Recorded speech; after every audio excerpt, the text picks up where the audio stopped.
It frightens me every time. Good.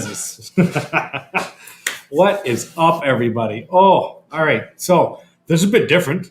We're gonna drink some rums today. Yeah. Some rums. Yeah. I fell down the stairs and bumped my head really hard. And now I'm drinking rum all of a sudden. We got a guest that's going to join us as well. And I'll just post the link in here in the chat. So Drinks Inc. can click on that. He can join us.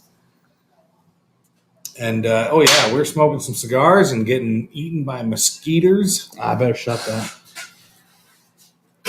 So, I'm smoking this long-ass Davidoff Anniversaro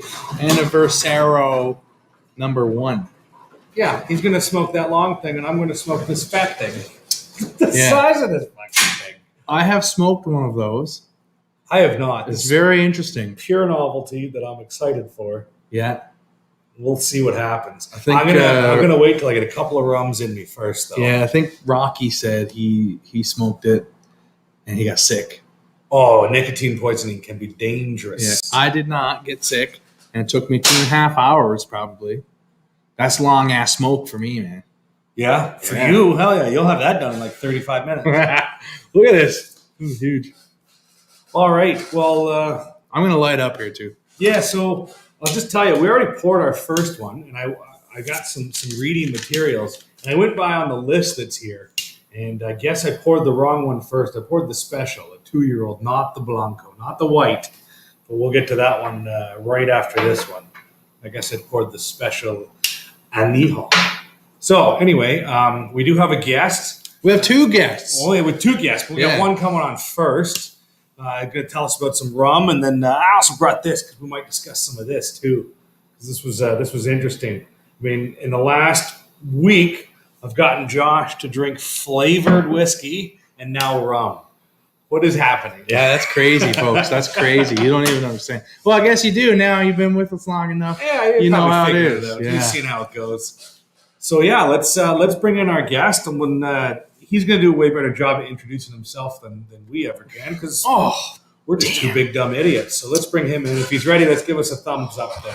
He is in the green room sitting waiting right now. Can you hear us in the green room? Drinks Inc. He's unmuted, so I think he's good to go. He can't hear us. Here he is. Good to go. All right, well, let's bring him in. Bringing him in. Hello, sir. Hi. I can hear you. So I'm going to turn this volume up a bit. Yeah. Why don't you introduce yourself, because you're going to do a better job than us. Hi, my name's Rob Shalafu. I'm from Drinks Inc. I'm getting all kinds of feedback in here. I hope you guys can help hear me. We can hear you good, yeah. Yeah. No feedback here. How are y'all in the chat with feedback? Yeah, it's good on our end. Feedback on this. I'm gonna like it. There's 2 loops. I hear you twice and then I hear myself twice. Kind of weird. Maybe pull this down. Yeah. Let's see what we can. See if we can fix this a bit. We'll try that. See if that does any better. Weird. How are you now? Maybe not. Folks in the chat, if you are not dead, please answer. If you are alive, if you are a living human being, then Adam J, our moderator, says sounds good. Sounds good. It's good on everyone's end but yours, Robert. We'll power through it. See, it's so I'll see this and I'll hear it again in about 10 seconds. Yeah. I'm not sure. We're not. Why don't we kick them out and bring them back? Yeah, we'll try that. We'll kick you out. Yeah, kick you out, come back. Yeah. Again, you didn't come here for the professionalism. If you did, you came to the wrong place. Let's try that. How's that doing, Robert? I might have to kick myself out and come back because this is maybe weird. You leave and come back. And yeah, I need to do that. Yeah. Oh, well, that was fun. That was Robert from Drinks Inc., everybody. I hope you learned lots. Yep. Thanks for joining us, Rob. Yeah, I hope you got all the information and all your questions were answered. What are we answering? What questions? I have no idea. I haven't got there yet. I don't know anything. This is rum. I don't know anything about what's happening tonight. Except when we get to this. Travis knows about. Yeah, Travis is going to join us. All right, he's back. Let's try this again. Welcome back to the professional show. I Better now? think it's better now. All right, good. We got it Oh, going. no, now here we go again. Yeah, I can see the delay. I can see when he's hearing us here. Yeah? Yeah. No, it's not better now. See, I just heard myself say it's better now, but it ain't better now. Well, Weird. We'll just treat you like our grandfather on Skype, and we'll just wait a few seconds before we answer. It'll work. what if you refresh the live? That's what I tried to do. Video. I tried to refresh it, and that just didn't. Yeah, right now There, I I'm can gonna refresh see the delay from the live to The only rum I have had in a long time is Boomba. You mean Bamboo? bamboo. It probably means Bamboo, Stephen. Bamboo has their regular and then their black bottle release. I have both, and it's extremely banana. It's candied banana rum. I actually really like rums. Rum was I got more into rums before I got into whiskeys, so this will be good. Yeah, Bamboo. Bamboo's pretty decent stuff. I used to drink Bacardi Raz when I was 16, and then I don't drink rum now because of that. And now I don't drink rum. Well, we're going to drink rum. Yeah. And there's a possibility we might have to start without Robert. Oh, well. Yeah, No, I'm not sure. He's here. We'll try this again. Hello. How are you today? Hi. Much better? Maybe? Nope. Yeah, I'm not sure what's going on at all. Everything's working on our end. And Weird. The audience Hey, says it's maybe I working, just have so- to type. Nah, we'll power through this and we'll give you some time. So We need about 5 seconds between talks here. Okay, Yeah. we can do that. You'll have to say over. Done. Over. Oh, you didn't say over. How do I know if you ended your conversation? This is going to be an 8-hour show. Well, let's just get into the nitty gritty details you sent with this package here. This is Venezuelan rum. I've never had Venezuelan rum. I am so confused that it just keeps looping, and I'm hearing it 2 or 3 times. Is this happening with anyone else? If not, it's all you, dog. It could be. Yeah. Oh my god. Yeah, so it's Venezuelan rum. I don't know if anybody can hear me. I'm just gonna talk through everything, and We can all hear Yeah, you. we hear you Perfect. fine, man. There's Yeah. no issues here. It's good on your end. Oh yeah. Okay. Adam says listen, your gain it's is too totally high. me. I don't know what the fuck. I don't know what the fuck a gain is. This is the gain for us, and we have ours set to 9 out of 10. We could probably turn ours down a little bit. Fuck a gain. Do you know how to turn your gain down? When I was a bodybuilder, I used to make gains. Does that count? Yeah, I have no it's not idea those kind either. of gains. No Stop idea. eating the protein. Oh my god. Everything's fine. His gain is too high. His mic is picking up his own speakers. Yeah, so that's happened to us before too. Okay, So just let me try speakers down. one more thing, and I'll come back. Okay. Do it. We're gonna drink the first rum. Yeah, we're gonna Drink the first rum. The first one's it's We a have what? 2-year-old rum. It's a blend of about. You got all the information. Yeah, I got all the info. I'll read it. So we skipped ahead. You guys We have went fun by, without me. I'll be back after I try Okay. to search some shit out. All right. Okay, bye-bye. Bye. So he did send us some information. I'll just break it down for you real quick. It goes into the raw materials, sugarcane, honey, and molasses. We can skip all that. It's just explaining the different ingredients and how they work, how sugarcane juice, molasses, sugarcane honey, all the differences, and what different types of big rums use. So one of my favorite rums is a 23-year-old Zacapa from Guatemala. And it's for a 23-year-old. I've actually had that $75 in the black bottle. That's the one, yeah. Yeah, I got one for Terry's dad one time, It's delicious. and we both drank it. And we were like, "Sweet, I too really sweet, liked it. I liked it a lot, actually. too sweet."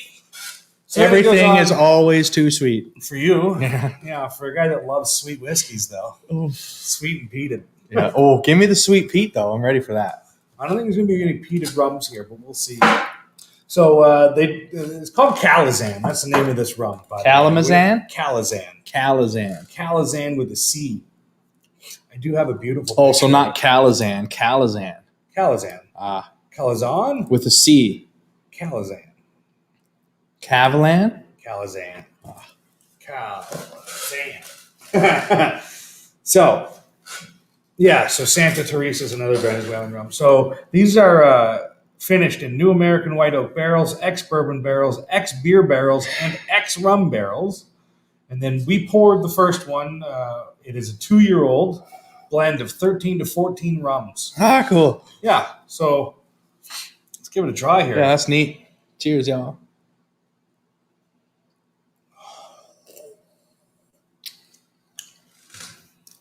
Sweet. That's a sweet rum. It is sweet.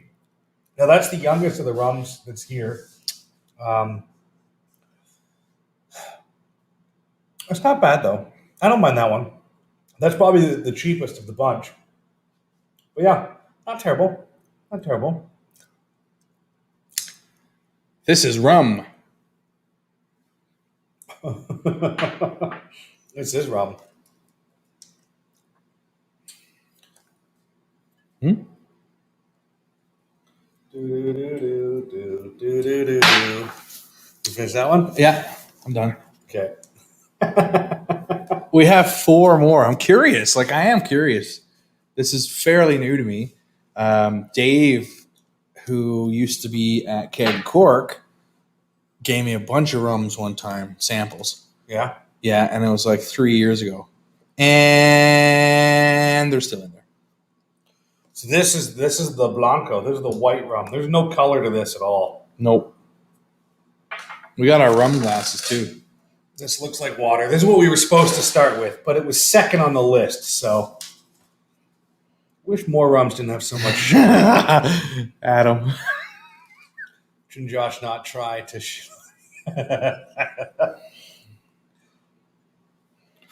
Smells sweet, man. Yeah, I mean, this is not going to be barrel aged at all. This says that it's a blend of 13 to 14 rums, and then charcoal filtered to a soft white color and a rounder, delicate finish.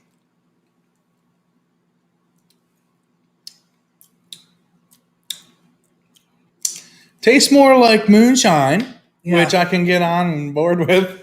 For a white rum, that's different. All right, let's try and bring the man back in. I like this one better than the other one that we just had. Do you? Yeah, I find this is not as sweet. Interesting. All right, well, let's bring him in and see what happens here. Hello again, Robert. Are we doing better? Nope. He's gone. All right. You found Kraken. Gross. Kraken, and Kraken's got a coffee version as well now. Not a fan.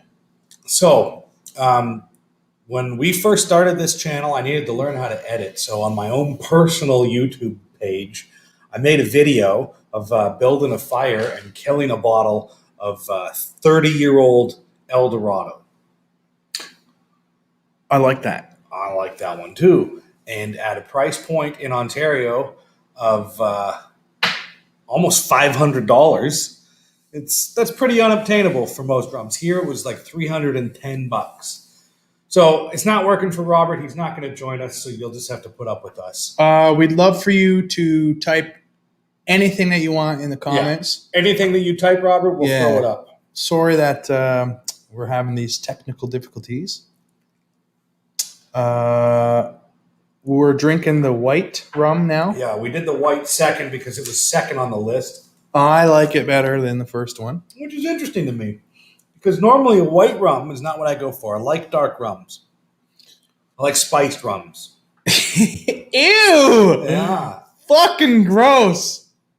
Spiced rum. Pass. Pass on spiced. No, you're not a fan. No, I'm used to the fucking Captain Morgan, but that's just because you're a child when you drink that shit. Yeah, the aged El Dorado is fantastic. I mean, I really liked it. So even in this page, he's going on molasses. El Dorado uses molasses as their base. Easier thing to avoid the issue he had is to get a headset. Even a $30 headset would have fixed everything. Next time. Pour me that shit. Yeah. Yeah, I'm curious about the rums. I am.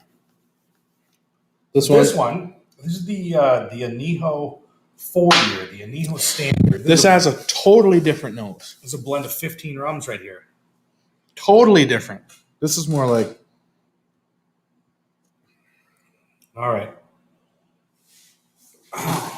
Very different than the rest.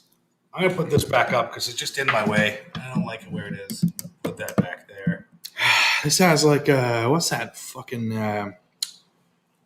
agave it reminds me of? I'm going to say like a touch of apple. Yeah, that's sweetness, right? Yeah.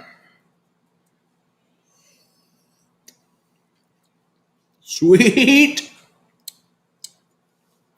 That's sweet, man. That is sweet. I like the nose better than the taste. That's not bad. So far, so we're 3 in. I mean, the first 2 were 2-year-olds, plus one of them was a white. There's a 4-year Añejo. It's not terrible. You're not, but I don't think that's the one. He says that there's one that he thinks we're really going to like that's for whiskey drinkers. Oh, okay. But I don't think that was it. I wonder if it's going to be the last one, which would be my bet, but I could be wrong. I guess we'll find out. Find out. Wow. I'm going to get this one gone. Now, the reason we're going fast is Ty and I are sharing samples. So, if we were to have full samples each, there's 5 rum, and then we got 2 whiskey. So, we don't want to be sloshed, and I got to work tomorrow. Fucked up. I don't have to work tomorrow. All right. So, moving on. This is the one. This is the one that he says we're going to like. This is really good. So when the rums are done, I'm going to light mine up. He thinks this is going to be the one. This is the rum for whiskey drinkers. This one? Yeah. Okay.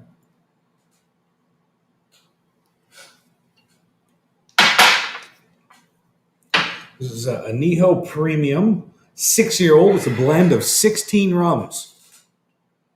I'm not getting that sweetness on the nose, more earthy. He's going to have a massive sugar hangover tomorrow. That's why we drink water in between. Yeah, fresh dirt. Yeah, it smells dirtier. I like that it smells dirtier because dirt isn't sweet. Like sod almost. Okay, that's a little better. Got a touch of a waxy note as well. I do like it more than the other 3. The other 3 are very sweet, and I find this one is not. This one's more herbaceous. Yeah, like a touch of a grassy note. Mm-hmm. Yep. Green grass. Interesting. Cool. The finish is smooth. It doesn't have that like breathtaking. I find it super smooth. What's the ABV? There's no ABVs. That's what I was just about to say. There's no ABVs written on this, so I don't know what they are. But this one drinks light. Very drinks low, really light. I would think.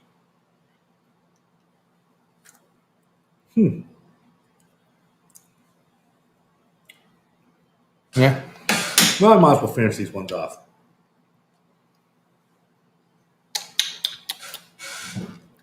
%40 on all of them. Oh. This one drinks the smoothest. Yeah. I don't mind the aftertaste on that. So I had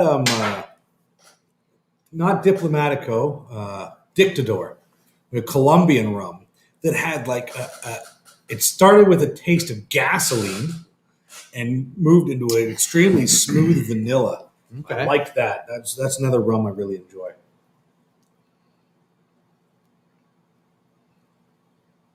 And it's a blend of 15 rums.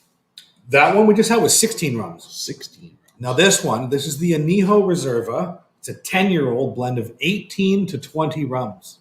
18 to 20, probably. Different barrels, right? Okay. All right. Okay.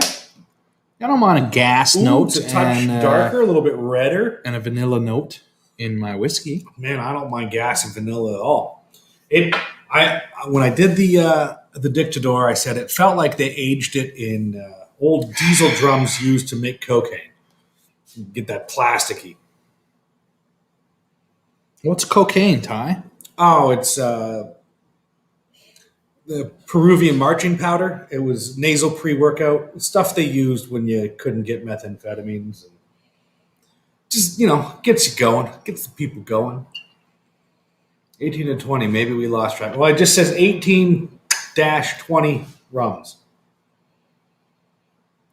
I don't mind the nose on this one at all, actually. And it is much darker. It's hard to see here.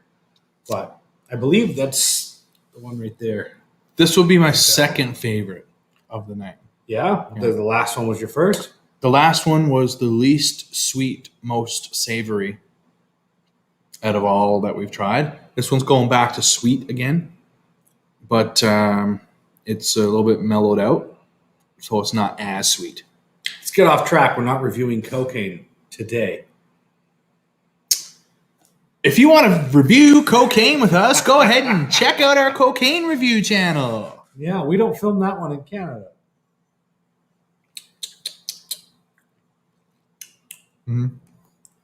Finish that. 2 I would finish tonight. So, this one is my favorite, actually. It's my second favorite. So you like the Reserva? You like the premium. The premium I 6-year-old. found wasn't sweet, man. It was savory. More of an earthiness to it. Yeah, I get that.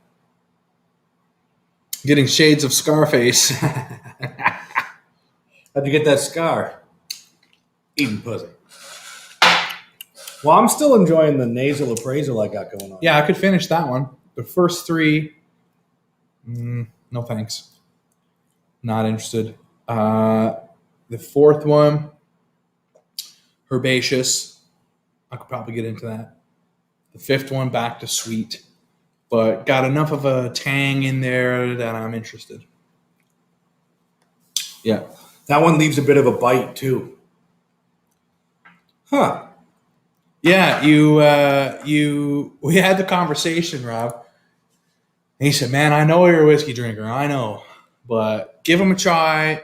Let me know your thoughts. You don't have to love it, but I'd like to know what you think. So, yeah, that's what I think. The last 2, man, that's where it's at. Number 4 specifically, not as sweet.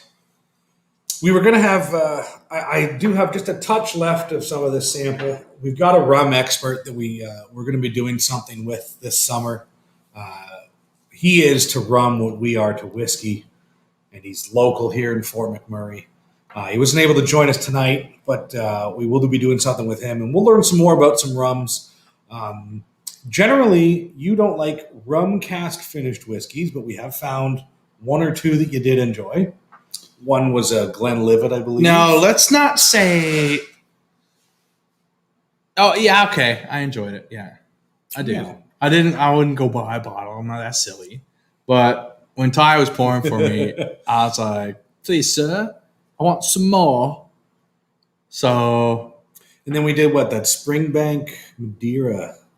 oh rum yeah, cask finish. We did that grew with, on me, man. Yeah, but it took me a whole bottle to love. Yeah, I did. It took So- the whole bottle, and Well- I got like this much left too. By the way, Yeah, just the touch of a heel. Yeah, it's gone a little bit Just cloudy. The heel scrapings at, Yeah, a, man. at a fucking nail salon. Yeah, I don't know, man, about fucking rum cast finish, man. Well, like I said, I am a rum fan. I do enjoy rums. Most of the rums I keep are higher end rums, like the 30-year-old Eldorado and that Dictador. Dictador. There's a few others, and that Zacapa. I really do love that Zacapa. I think bang for buck, a 23-year-old for $75, Guatemalan rum, fantastic. Yep. So when these come to Canada, I am curious. On that note, though, I have had that rum. Yeah. I bought a bottle for my father-in-law. Yeah. And both of us thought it was too sweet. But rums are meant to be sweet. That's kind of what they go with. So he said here. See, earlier, I like the dank and dirty rums, like Traveler's Rum, stuff like that. Yeah. Yeah. Pirot, maybe. Like nasty. Nasty rum is good. I'm not into sweet. Well, Robert mentioned earlier that those first three are made more for guys that like rum and coke. Yeah. Made for mixing. Sure. Well, I can see that. Yeah. If you're into that sweetness, and I enjoy cola. Like the last one was like the cola. most refined of all of them. It is the oldest too. It seems the most tailored. But that number 6, or that number 4 rather, the herbaceous kind of savoriness really wins it out for me. Yeah. So there we go. We drank 5 rums in 25 minutes, 5 minutes apiece, with a little bit of technical hiccups. I will just read you the legend real quick, so Smoke you know wagon. what we're talking about. Yes, do it. In eastern Venezuela, there's still talk of Rodolfo Esteban Gil. Although people do not know him by that name, they do know him by his nickname, Calazan. Calazan? Calizan. Calazan. I don't know. A nickname given by the loves that marked his youth, but our founder's true passion was Venezuelan rum, a dream he never gave up. Fell off already? Yeah. Damn. The legend began in Nuevo Colombia near Carapano. With the country's first large sugarcane farm, Rodolfo's ingenuity and tenacity led him to create Calazan Premium Venezuelan Rum, a unique drink of character and strength made for those who fight to conquer their dreams, just like the legend Calazan. So there you go, guys. I don't know when this stuff's coming to Canada. I am curious. I will pick up a bottle of the Reserva. I think that's the last one. That's the last one. I thought you would probably pick that one. Yeah, I'm gonna buy a bottle of that. I'm gonna keep that in the shelf to go with my other rums. But all in all, not bad. Yep, not bad for rums. I got to say, that's my first Venezuelan rum. That's for sure. If you would like to pour me some water, sir. Yes, I can do that. Oh, gracias, senor. I'm going to light up this ridiculous-sized, oversized novelty cigar. If I can get Aaron from Smoke Wagon on board, I will come see you guys in person. Ooh, okay. Well, you already read that, didn't you? I did. Yes. Now, while we're on sweet, we might as well drink some creek water. Yeah, so. Oh, shit. You know what we should do? We should compare the 2 creek waters, man. The U.S. one and the Canadian one. Do you have them both here? You got my bottle here. I got your bottle, and I got a sample from Sean here. Well, let's do it. Okay, I'll go grab those. You do that, and I'll just briefly explain what we're talking about. So, the reason we were having Robert on Drinks Inc. Canada is the importer of some pretty impressive products, including all these rums that we just talked about, and the creek water that we like. Now, you can find out more about that stuff, more in depth, since he can't join us here tonight. You can check out the Park Whiskey Society's Lost in Translation podcast. I don't know what episode number it was. I think 20, but I could be way the fuck off. Who knows? You can find them wherever you find your podcasts. I myself use Podcast Addict on my Android smartphone. And you can listen and find out more about the stuff he's doing. We're going to do some creek water here, and I think Josh will have more insight. But we're told that the bottles that arrived in Canada taste different than the bottles in the States. And if Robert's still here, maybe he can tell us about that, or maybe he hasn't heard that yet. We're going to find out. Here they come. Here he comes to save the day. Mighty Mouse. Man, I feel old. So, this is our bottle of creek water, purchased right here in Fort McMurray, Alberta at Dickinsfield Liquor. You know, when we start talking about certain whiskeys, people are like, oh, you guys are just sucking ass, man. No. But what ends up happening is we drink it behind the scenes. So if we drink it behind the scenes and the bottle doesn't last very long, it's usually pretty decent. The only reason this is still as much as it is because I forgot to take it home with me because I would have been drinking this one. I don't drink anything other than Scotch very often. So that's why. But I have had a little nip of this. Yeah, I revisited it to do a quick side-by-side. So I was just breaking down that we've heard rumors. So pass me your glass. Oh, yes. This glass right here, sir. So, Robert, he agrees. He asked, and he didn't get too far, so he doesn't have an answer for us about the difference in the American bottling and the Canadian bottling. I don't know. You know what? We got to pour both. Oh, yeah. Well, you can have this glass. I rinsed it out with water already. Yep. But I'm going to get this ridiculous novelty cigar going in here.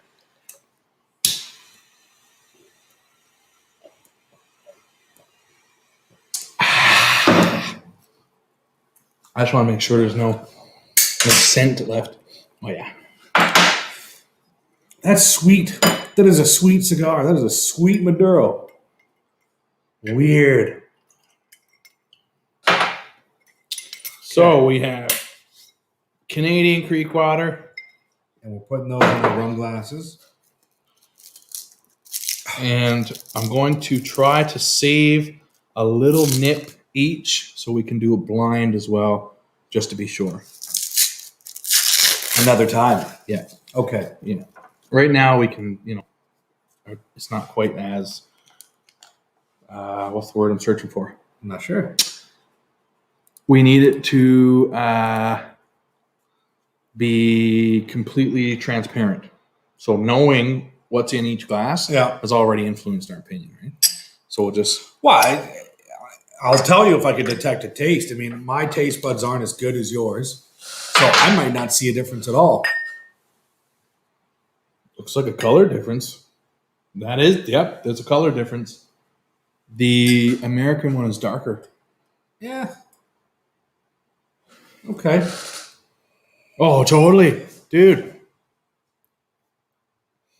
Yep. This one's earthier, and this one's younger, man. Like youthful, bright eucalyptus and aloe. Whereas this one's like way more earthy and... I'm just going on the nose. The nasal appraisal here is not giving me a ton. I mean, they're both at 50%, right? So, I mean, these are already coming in a little hot as is. There's the man himself, Sean Kincaid. Man, Sean, we're doing a side-by-side Creek water. American and Canadian. This Canadian one is youthful as fuck. It's the youngest tasting whiskey I've ever tasted in my life that doesn't taste like hand sanitizer, and it tastes like spirit. This is very interesting, man. I'll do the taste. Now the American. That smells earthier on the nose.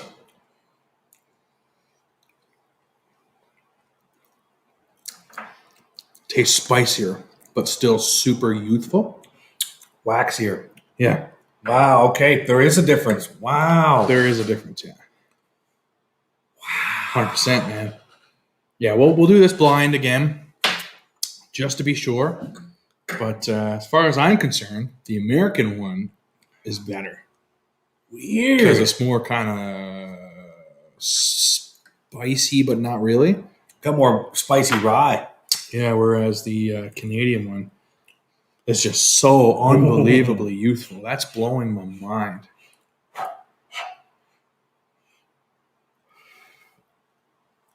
Drinks Inc., more bourbon tasting in the American. Totally, man. Yeah, like, it's got to be different.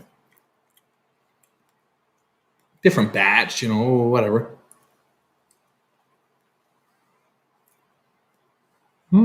That's, yeah. That is interesting, and I agree. I like the American one. Less glycerin in the American. Yep. Interesting indeed. Oh, my egg puts out little smoke rings. That's adorable. Well, my rings are not doing well in the circulating air. Weird. Disappointing, I think, because you kind of want to have the consistency across the board. Do you? I think so. It's called creek water to mimic nasty creek water. All right, fair enough. All right? I don't just mean with this one in general. I just mean like, I guess it's the same with like Guinness. They say Guinness in Ireland tastes way different than the Guinness we get here type thing, right? Maybe. I find that I would prefer the American, but I wouldn't stick my nose up at the Canadian version. Yeah, I could get into that. I'm going to take my time now with the American one here. Smoke this I killed my American one. a little bit. And let's talk about Yellow Wolf and what the hell is going on. Like, he basically had his hands in the whole process. You know, I'd spoke to Sean and Rob, and they had informed me a couple things. And yeah, he was actually like involved in the tasting profile portion of it. So that's cool. He did the commercials too. I spliced in a little thing there where he says, smells like a good time, right? So, I mean, he was hands-on with this project, which is interesting. Huh. Yeah, have a chat with him. I'd be very interested to see. Once we do it blind, it's going to be very different because it's truly unbiased at that point, right? But I was hoping that they would be the same.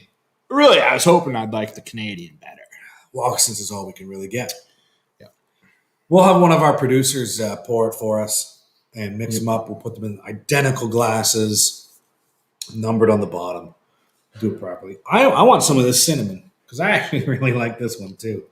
So, yeah, everybody. Clay says, if you haven't done so already, go ahead and hit that like button. Folks, we're 302 subscribers away from being monetized. yeah, that's a big deal for us. We hit our 4,000 watched hours goal. So thank you to everyone for helping out with that. You want some of this too? Might as well. Yeah, you do. So yeah, thanks for helping us get to that point. Now we just need... That's too much. Thank you. Or not enough? No, that's enough. See, I haven't even gotten it close to me, and now the whole area smells like cinnamon. That's what this does. Cinnamon City over here. Just a heads up, they're going to change the bottle closer to a cork cap, like the cinnamon. So they're going to get rid of the pop. I like the bronze pop top. Not me. I know Fuck you don't. that top. Give me a cork, please. Well, you just like corks. I do. I don't blame you. I forgot what I was doing. So, I am also curious to see what this looks like when it burns down to the fattest point. I smoked one just a couple weeks ago. Yep. It's my first. LCBO hates it. LCBO hates what? Hates the bottle design? The LCBO. Yeah, the KGBO can suck my asshole. Ugh. I've gotten into many an argument. I'm not a fan. My ex-girlfriend works for them. My other ex-girlfriend used to work for them. Just pure coincidence. Yeah. Is it though? It is. The other one, the latest one, she works in security. She's one of those fucking liquor cops. She's not watching. It don't matter. I have absolutely no idea what my ex-girlfriends are doing. At all. Regretting being your ex, I'm sure. There's no doubt about that. Yeah. Oh, Ty, your hat just disappeared. You keep wearing the fucking greens, man. I don't do it on purpose. The hats I have, I can't help it. I gotta get new hats. I'm gonna get some of our hats designed soon. We got t-shirts coming. I'm very fucking excited to show you guys the t-shirts. They'll be here Monday. And I probably can't go live for about 2 weeks. They're ridiculous. They're awesome.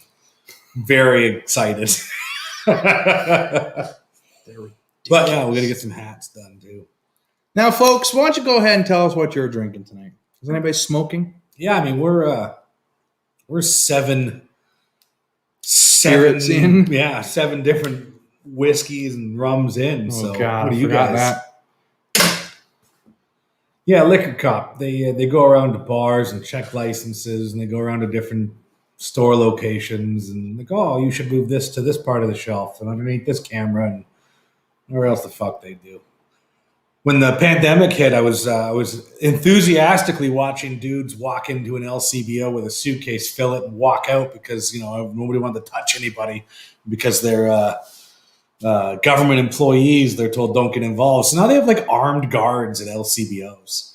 It's pretty ridiculous. You know what? And they still don't do anything. They're just good. Call the police. I'm like, yeah, go in there, rob the place. Oh well, fucking they're armed, man.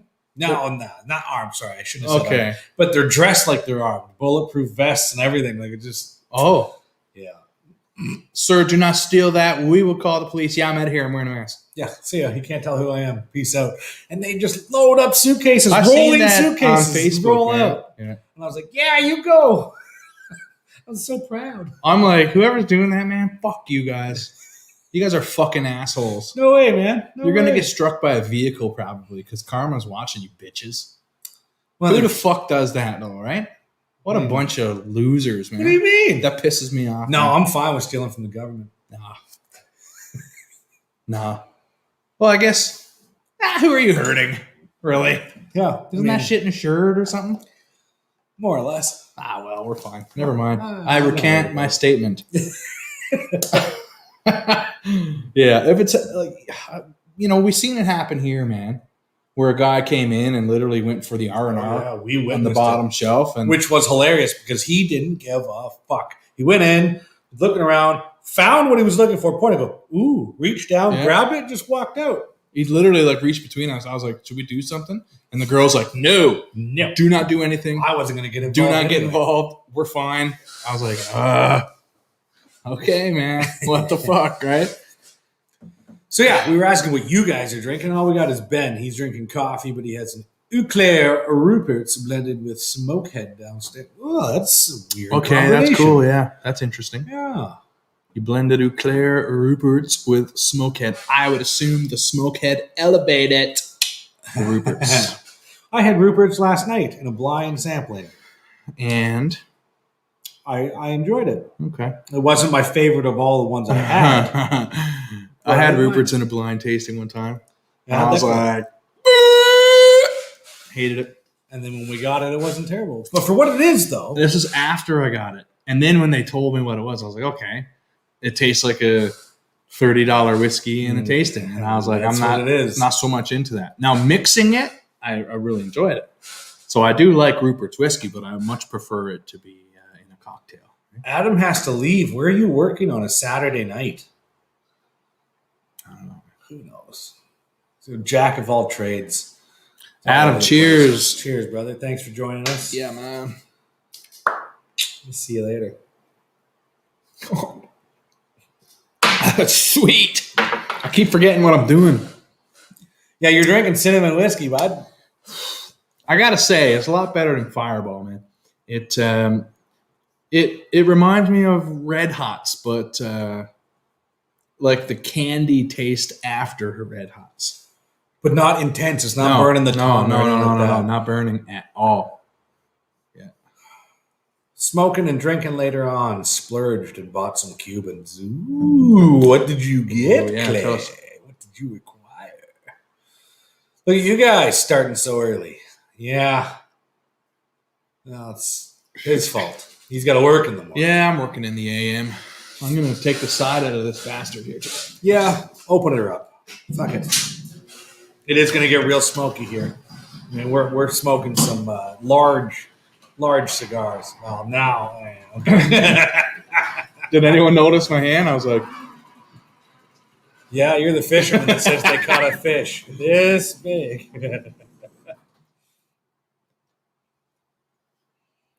don't forget it's sweeter. Yeah, it is. I don't know. This is not terrible. I would rather pass this around and everybody shoot it, of course, after COVID is over. Sure. Then, man, we got to be political, don't we? Sure. So yeah, we don't endorse sharing bottles during a pandemic. Well, at the price, you could buy your own bottle. I mean, it's good. But stuff. I'd rather, shoot this than shoot Fireball, man. Fireball is fucking nasty as hell. We have another whiskey that we have not done the episode on. We're waiting for a proper filming location for it, but it is one that I think could go. It's cloudy. It's very cloudy. It's one that I think could go anywhere, and I'm very excited to do it. I know it's going to be fun as hell. Do I know? Yeah, it's shaped like this. Yeah, but didn't you go back and get all the rest? I did, and I've already killed one, and I gave one away to a friend in Texas. So I got two more left, but I don't give a fuck. I actually enjoy it. Speaking of sweet whiskeys, It's not bad. I was blown away and shocked. Fucked up, right? I was shocked beyond belief. Did we do an episode ever? We have not. No, Oh, we're gonna be filming that in a garage. I just waiting on approval from a place that I'm hoping will let us do it.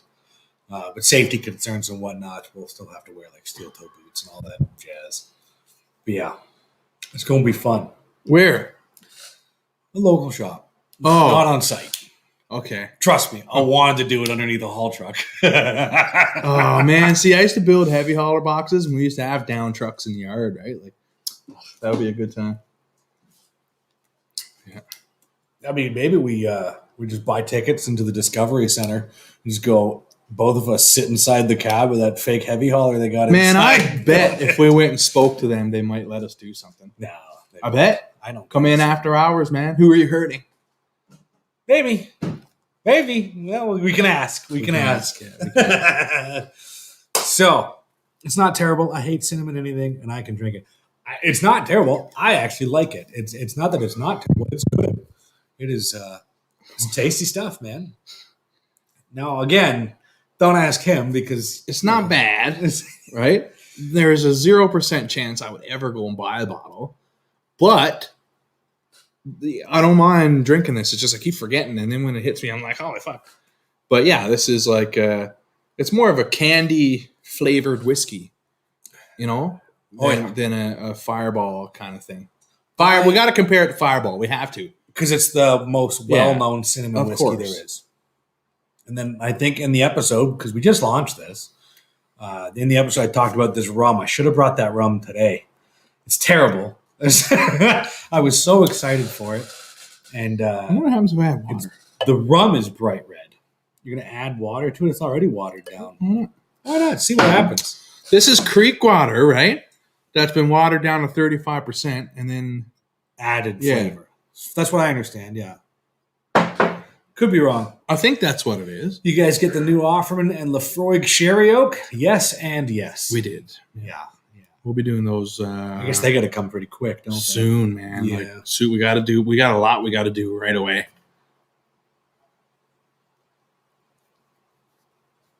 they? That's Yeah. the problem. Drinks Inc. Rob, I agree, man. Never buy Bev alcohol with cinnamon. They did a fuck of a job building it. Yep. Haven't had Fireball. Don't bother, dude. You're not 16 Oh, and you're not God. trying to fall asleep in a ditch. Oh my God, you want to die? You're not trying to pass out in a fucking cornfield. Well, no, I'm not. Yeah, nobody needs Fireball. Fireball is those shots you man. take when you're, well, I'm 18, I can go to a bar. Yeah, let's get Fireball. Yeah. I used to shoot Sour Jacks. That's what I enjoyed. Yeah. Yeah. And what's that one? Burt Reynolds. I used to shoot Burt Reynolds. You know what? When I'm at a bar and someone's Apple ordering pie. shots for a birthday, Right. Burt Reynolds is what I go with because it's sweet and Yes, easy, right? easy going down, man. I don't shoot liquor anymore. Like No. I'm a sipper. Yeah, well, we have a new appreciation, and back then, shooting is for an effect. You know? Yeah. Yeah, no one's doing shots because shots are yummy. Shots to get lit, man. 20 years ago. Yeah, well, yeah. Jack Daniels has a cinnamon whiskey. Yeah, 20 years ago, yeah. That's Oh. right. What? Jack Daniels has a cinnamon whiskey. Oh, fuck, I have no idea. Sounds horrible. I posted a photo from a few years back of me in a balcony in Toronto, and I was at an Airbnb, and they left honey Water is jack. yummy. Yeah, it adds to it. They left a bottle of honey jack in the fridge, and I hadn't gone to the liquor store yet. So I smoked a cigar and drank honey jack at 7:30 in the morning on the balcony. Gross. Courtney took a lovely photo. I didn't even know, and then I was like, That's the one that posted the other day. yeah. Yeah. And people can, are you in town? I'm like, Yeah. "No." My neighbor John used to, every time I go over, shoot honey jacks. I'm like, John, no. And they're like, yes, No, man, I got no. whiskey. So I ended up bringing my own bottles of scotch over there. Oh, I do that. I Yeah. BYOB everywhere I go now. Oh, why wouldn't you? Well, because I'm going to places like I bring my own beer, I bring my own booze because I'm like I don't want to drink Canadian or Bud Light, No. and that's what's available at most people, places that aren't appreciative of things like we are. You know what? What? I was down at a friend's cottage the other day. After camping, I stopped in on my way home, me and the wife. And he's like, Josh, I got some whiskey. Do you want a glass of whiskey? And I was like, man, you had me at whiskey, You partner. had me at Yeah, so go ahead and pour that shit out, right? And he busts out, man. He had the huge bottle of Gibson's. And he's like, you want some mix or anything? I was like, nope, put a shit ton of ice in there, man. Pour me a triple. And I'm good to go. And I was sitting around the fire drinking Gibson's. It was fun, man. I had some of that 18 Venerable last night again. Oh, yeah. That's not bad. I like that stuff. That one, yeah. Yeah, that's nostalgic for me, man. Now, Southern Comfort is a whiskey-flavored liquor. Am I correct in saying that? Southern Comfort is not whiskey. I have no idea what that is, man. Southern Comfort, SoCo? Nah. You've never had it? Well, for sure, right? But I've never paid attention to anything. No, I'm just trying to remember, and that's what my memory is telling me, is that Southern Comfort is not a whiskey. It's a whiskey-flavored spirit. Okay. I could be wrong on that. I don't have the ability to look it up because I start doing that shit. It fucks with everything. But someone out there will know. Yeah, Southern Comfort is very sweet. Southern Comfort, haven't had that either. Yeah, that's all right. Honey Jack's what got me into whiskey. Only had it maybe 5-6 times over 2 years. I was okay with it. Very happy that I got into single malts. Yeah, Honey Jack, it's a novelty, right? It's another flavored whiskey. I'd say I prefer single malts, but everybody knows that I'm a huge blend junkie as well. I love Famous Grouse. Yeah. Like, That might be an understatement. oh my God. I tell me a blend that's consistently as reliable as every bottle. Have you ever not enjoyed a Famous Grouse that I poured for you? No. No. Like that prestige that we That did. prestige. Oh, someone told me we called it Asian exclusive Asian market for Taiwan. And then someone reminded me that I could get into a lot of trouble because Taiwan is not a country. It's part of China. Oh. Yeah. Whatever, man. Well, Rob's got to go. Rob, Oh, thank he's gonna you. kill me. Sorry about the technical difficulties. Yeah, man, we'll have you on again. Yeah. When these bottles do come to Canada, I'm sure if you have the ability to remember, because we don't, let me know when it's coming. And I would like to pick up a bottle of that, the Añejo Reserva, the 10-year. I did like that, actually. So yeah, thanks for answering those questions. Thank you so much for those samples. I highly appreciate it. Number 4 and number 5, would drink again. I did save a touch of the samples because, like I said, I am going to take them to our rum expert. Yep. The Whiskey Heathens have an affiliate rum expert on staff. I'm going to get his opinion on what he thinks of these because, like I said, our whiskey collection is what he has for a rum collection. It's pretty fucking impressive. Okay, wow. So he knows his shit. Well, if he knows his shit, he can pour me something that I like then. Probably. Because he's going to be familiar with his own collection. Very much. So I want the most savoriest, nastiest, most abrasive rum that you have. I'm sure he could hook that up. Yeah. Yeah. Yeah. I'm not into the pleasant when it comes to rum. Well, even whiskey, really. I tend to gravitate towards the more pungent. Oh, yeah. Anyway, I was talking about that Famous Grouse Prestige. Oh. Old fucking antique bookstore flavors. Man, that is top-notch Famous Grouse, man. Yeah, that was fantastic. Never to be found again. Well, Thanks a lot, I mean, Taiwan, you could probably China. find it. We can't in I'll this find country. I'll find it. Ty is correct. Southern Comfort is a fruit liqueur, often mixed with other whiskey to make a cocktail. It's made by Sazerac. And then Whiskey A said that it used to be whiskey, and then it wasn't whiskey, and now it's whiskey again. So Steve says, "Oh man, I leave and come back, and you guys are discussing." Yeah, man, this is a weird fucking show. This is told the you it was Whiskey gonna be Heathen weird. show, man. We don't know what we're doing here. This thing is hard to keep lit if I don't fucking smoke on it Hard. Remember, regularly. I was telling Chris that I had burn issues with it. I had to purge it and light. The middle part was the worst. Yeah, this is going to be an issue. Yeah. What a fucking hunky, unnecessary fucking cigar. I bought 3. Why do I need 3? You smoked one already, so you got 2 left. Yeah. I got one left, so maybe we'll use these at a campfire or something. Mm-hmm. Southern Comfort, sucking ass since We should 1981. bring them down to Chris's fucking thing. Smoke them down there again. No, if we're going down, I'd rather smoke something I enjoy. He's providing. What? All right. Dinner and cigars provided. Cigars to be determined, but will be guaranteed quality. Always is, man. Yeah. From the Not Gentlemanly Cigar Smokers online magazine. Yeah, I'm excited for that. I think we're going to turn it into like a 3-day weekend type thing.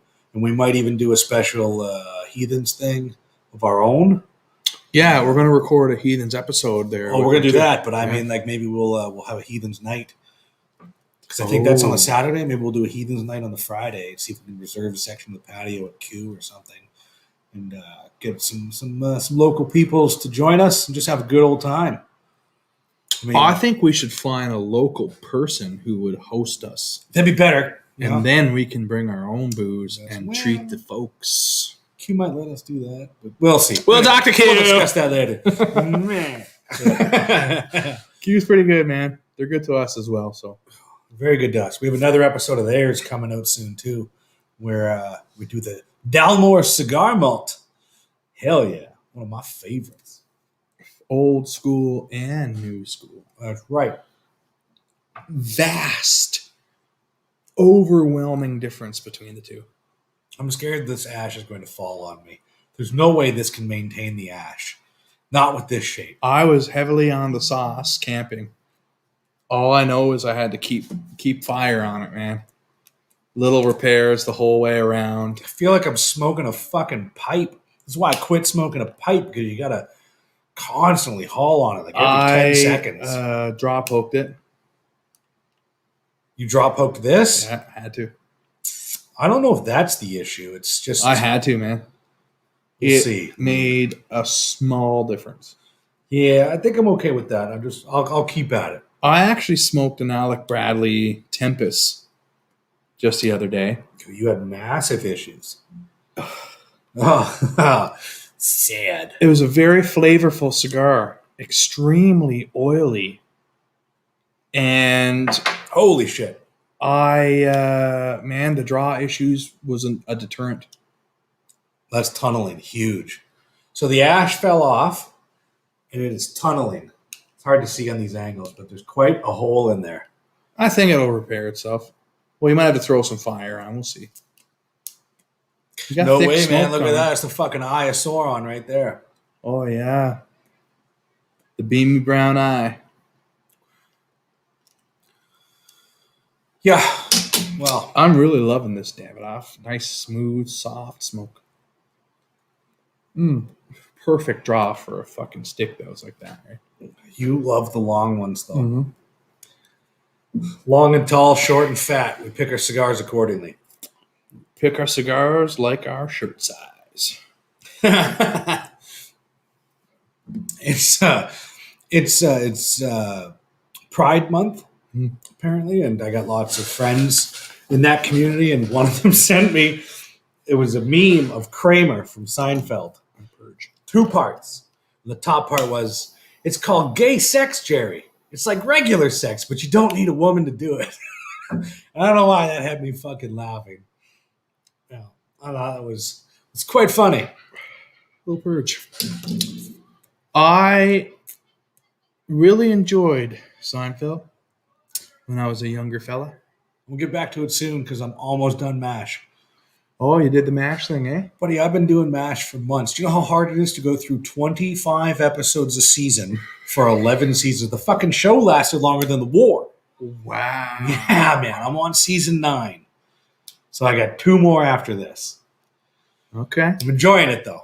It's good. Does everything run into each other and it's like yes, there are callbacks to older episodes and stuff. Or is it like Family Guy where everything's a new adventure? Yeah. No, there are callbacks. There are 2-part episodes, and there are things that they call back to characters, and it's interesting. I should definitely. Man, I haven't watched that in 20 years. Because why would you when it came out or when it was around? I mean, we weren't born when it came out, but my grandfather watched it regularly, and I would catch it. I'm a young kid, and I don't know what the fuck's going on, but Anyway, we're not doing this. I'm not talking about MASH again, unless you leave. And then I got nothing else to talk about in my life right now. Welcome to Josh and Ty's MASH Show. Today on our recap. Yeah, the only MASH you talk about is MASH bills on whiskeys. Mm-hmm. Never really watched Seinfeld, maybe only 5 episodes. Seinfeld was good because it came on. It was Friends, Seinfeld, Frasier. Now, I've only watched a couple episodes of Frasier. So we've talked many times about how Courtney and I would watch Frasier as a throwaway show, put on in the background type thing. But me wanting to learn more about whiskeys and loving sherry cask finished whiskeys, I bought a whole bunch of different sherries. So we would sit down, like, we're going to watch 3 episodes, an hour and a half worth of Frasier. And every time they say sherry, Niles, or they're drinking sherry, we too shall drink sherry. And that's how I will learn about new sherries. That's awesome. It was fun. Yeah, I should do it again. I've still got quite a few unopened bottles of sherry. I would like to do that. I explored my way around sherry, but not to learn about sherry, which lost about 7 people. We did. They dropped right off. They Yeah. said, fuck this. They were like, fuck Frasier again with Frasier. Again with MASH, these fucking guys. Quite literally, we lost half of our audience. Yeah, it dropped from 14 to 7, then back up to... Literally like that. Oh, well. So I don't know, man. I just tasted sherry and drank it and was like, okay, this is this kind, this is this kind, this is this kind. What the hell's going on? I didn't research into the sherry. I just did it strictly for flavor. That's it. Because I wanted to understand the sherry vibes in the whiskey that I was drinking. So that's my experience with sherry. I didn't learn, man. I only learned the flavors, right? Okay. But it's a good way to learn, right? I mean, it's Yeah. something. At least you can pick out those flavor profiles, right? Hey, we're back up to 11. Shut up. Are you serious? Yeah. Fraser had a Glenfarclas 25 in an episode. That is so exciting. When I find that episode, I'll let you know. What did I was watching something the other day, and there was a Blanton's on the table. There's a couple of shows. And John Wick had a Blanton's in there, a rare single barrel one time. And I was like, man, that's an oddball whiskey that someone picked up. Like, that's a cool thing to have in there. They probably didn't know what they had. I like seeing that shit. Me too. Love it. Where was the Blanton's? I'm not by any means an expert, but Courtney would get real frustrated when we watch movies or TV shows. There are certain people that will watch a show and they can point out every car that's in it and they know everything about that car. Yeah. They'll tell you about it. And then my autism kicks in and I can point out all the guns. And, oh, that's a fucking Beretta 92F. The F was different when it came out in this. And, oh, that's 9mm 1911. You can tell it's a 1911. You can tell it's a 9mm, not a 45. Like, and she's just like, shut the fuck up. Sorry, my autism kicked in. I couldn't help it. At least I'm not going on about trains. Man, Terry notices everything in movies. I don't notice shit. I'm looking at whoever's talking. You know what I mean?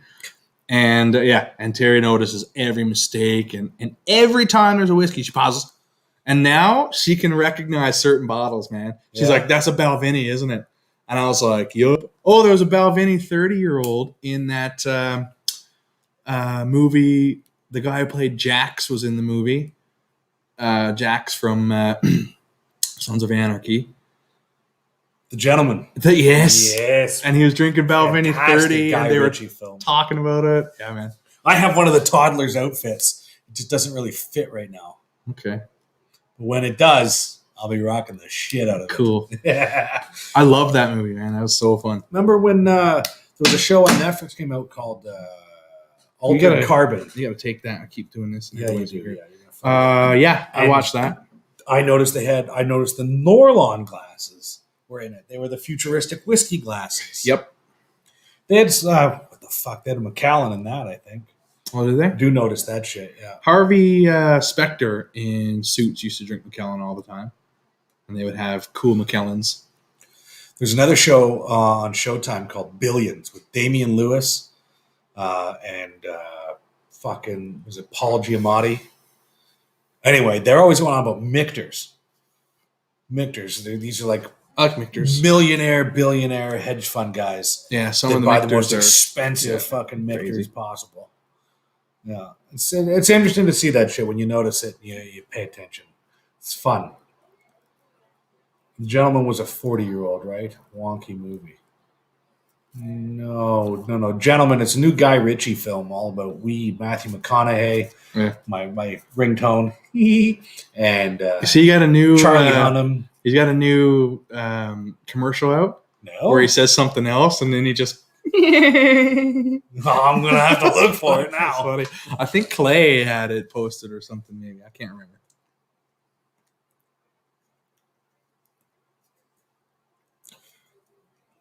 So for a pure, stupid size novelty cigar, tastes good though. Yeah, it was Like flavorful. I actually enjoy the flavor.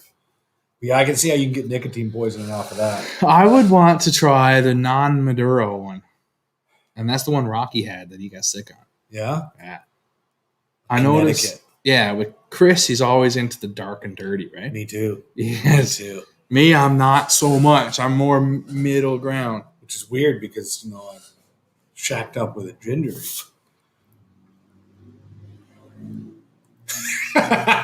Well, boys, let me try to catch you next guest for a few minutes. Cheers, man. Well, thanks for joining us, Sean. I assume thanks for you're in the camp. sample as well, Sean.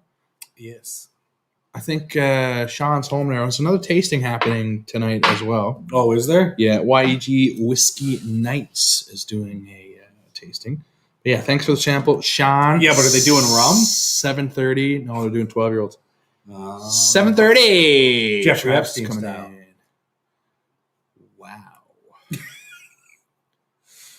Wow. Tobacco overload? No, like I said, the problem is I got to keep puffing it. But now that ash has fallen off and we're at this fat, thick part, maybe I don't have to work on it so hard. I can let it sit for a minute. We'll see.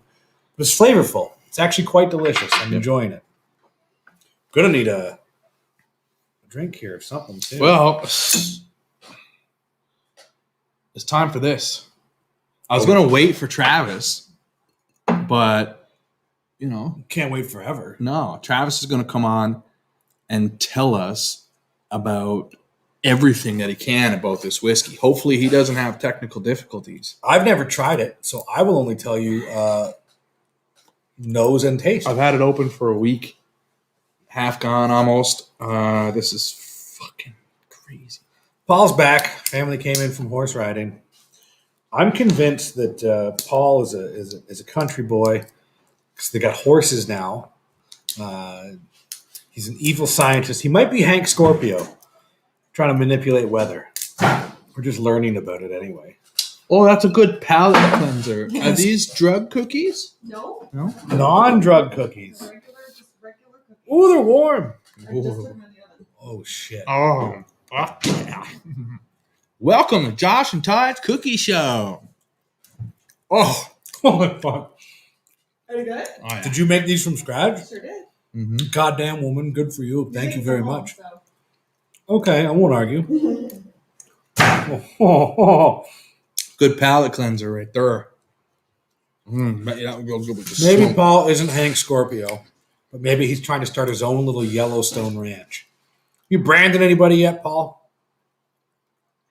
Oh, man. So we've eaten cake. We've eaten butter tarts on the show. We're going to be eating French toast because we've got French toast moonshine. We're eating cookies. Interesting. Nom, nom, nom. Anybody into this shit? Are you doing ASMR cookie eating? That's awkward as fuck. I'm going to have to sanitize that now. I would. You know where this mouth has been?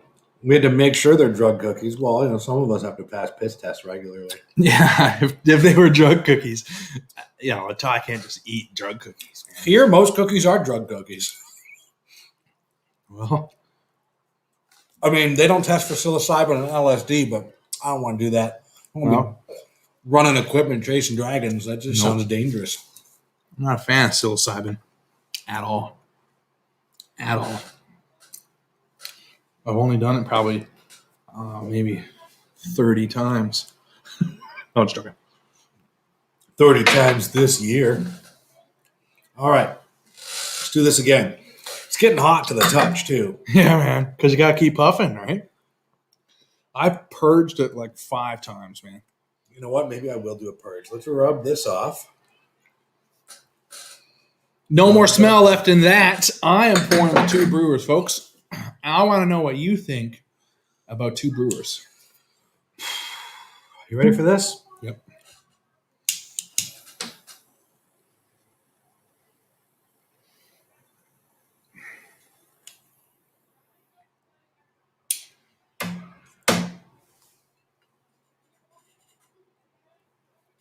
That's a big flame. Oh, Yeah. I got a headache. Oh.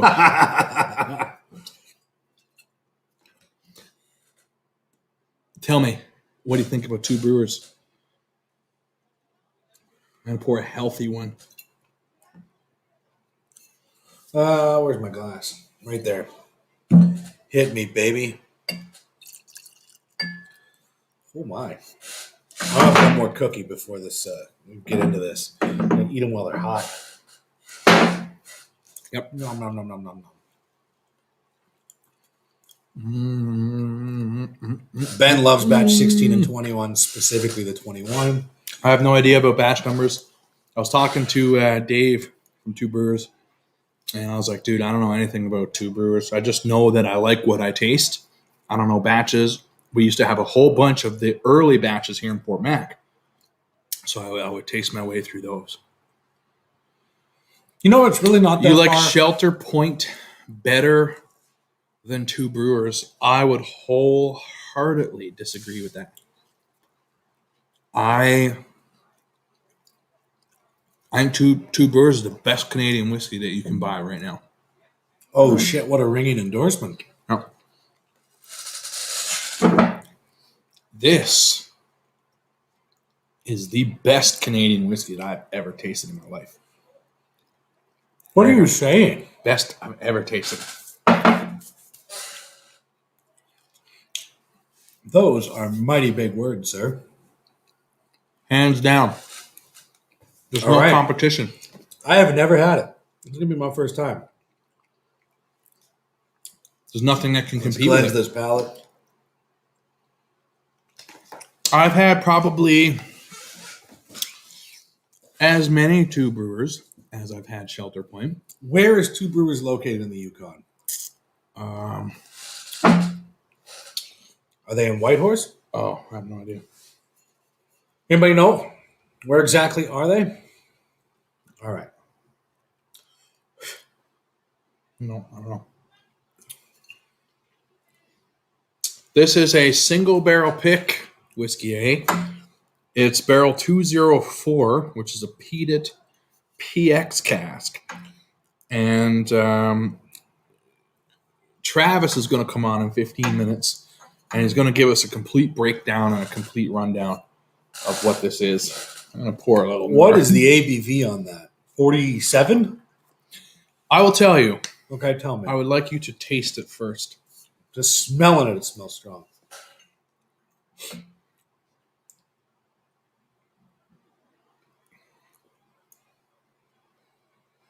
Holy shit.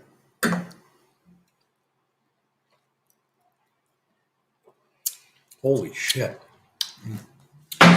But now, folks, this whiskey doesn't even fucking begin to shine until you had a healthy dollop of water. That's high up there. It's over 50, isn't it? Yep. It is? Yep. Yeah. I put a nice little fucking sploosh in there. I'll use my glass. Yeah. Yeah, do it. A nice big sploosh, folks. As you can tell by the color here, it's changed. This is 58%. Holy shit. Right? And I'm going to let this go ahead. I was like, oh, it smells like it's going to be 47. Man. It's fucking candy. Oh, my God, man. Jesus, I love this.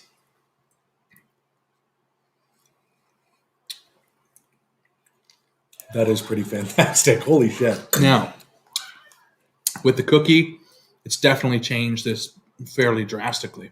Well, I had this cigar too, but Now, I'm getting a note of cough syrup now that I didn't get before. That's not bad. But it just is. This, man, I found to be peaty, which is toned down by the cigar here right now. And not sweet for me.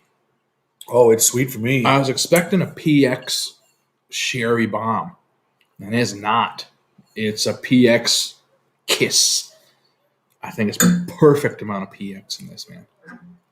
If you gave this to me blind, I would not be able to tell you if this was Canadian whiskey. No, I would never tell, man. That's why I love it so much, because it doesn't taste like shit.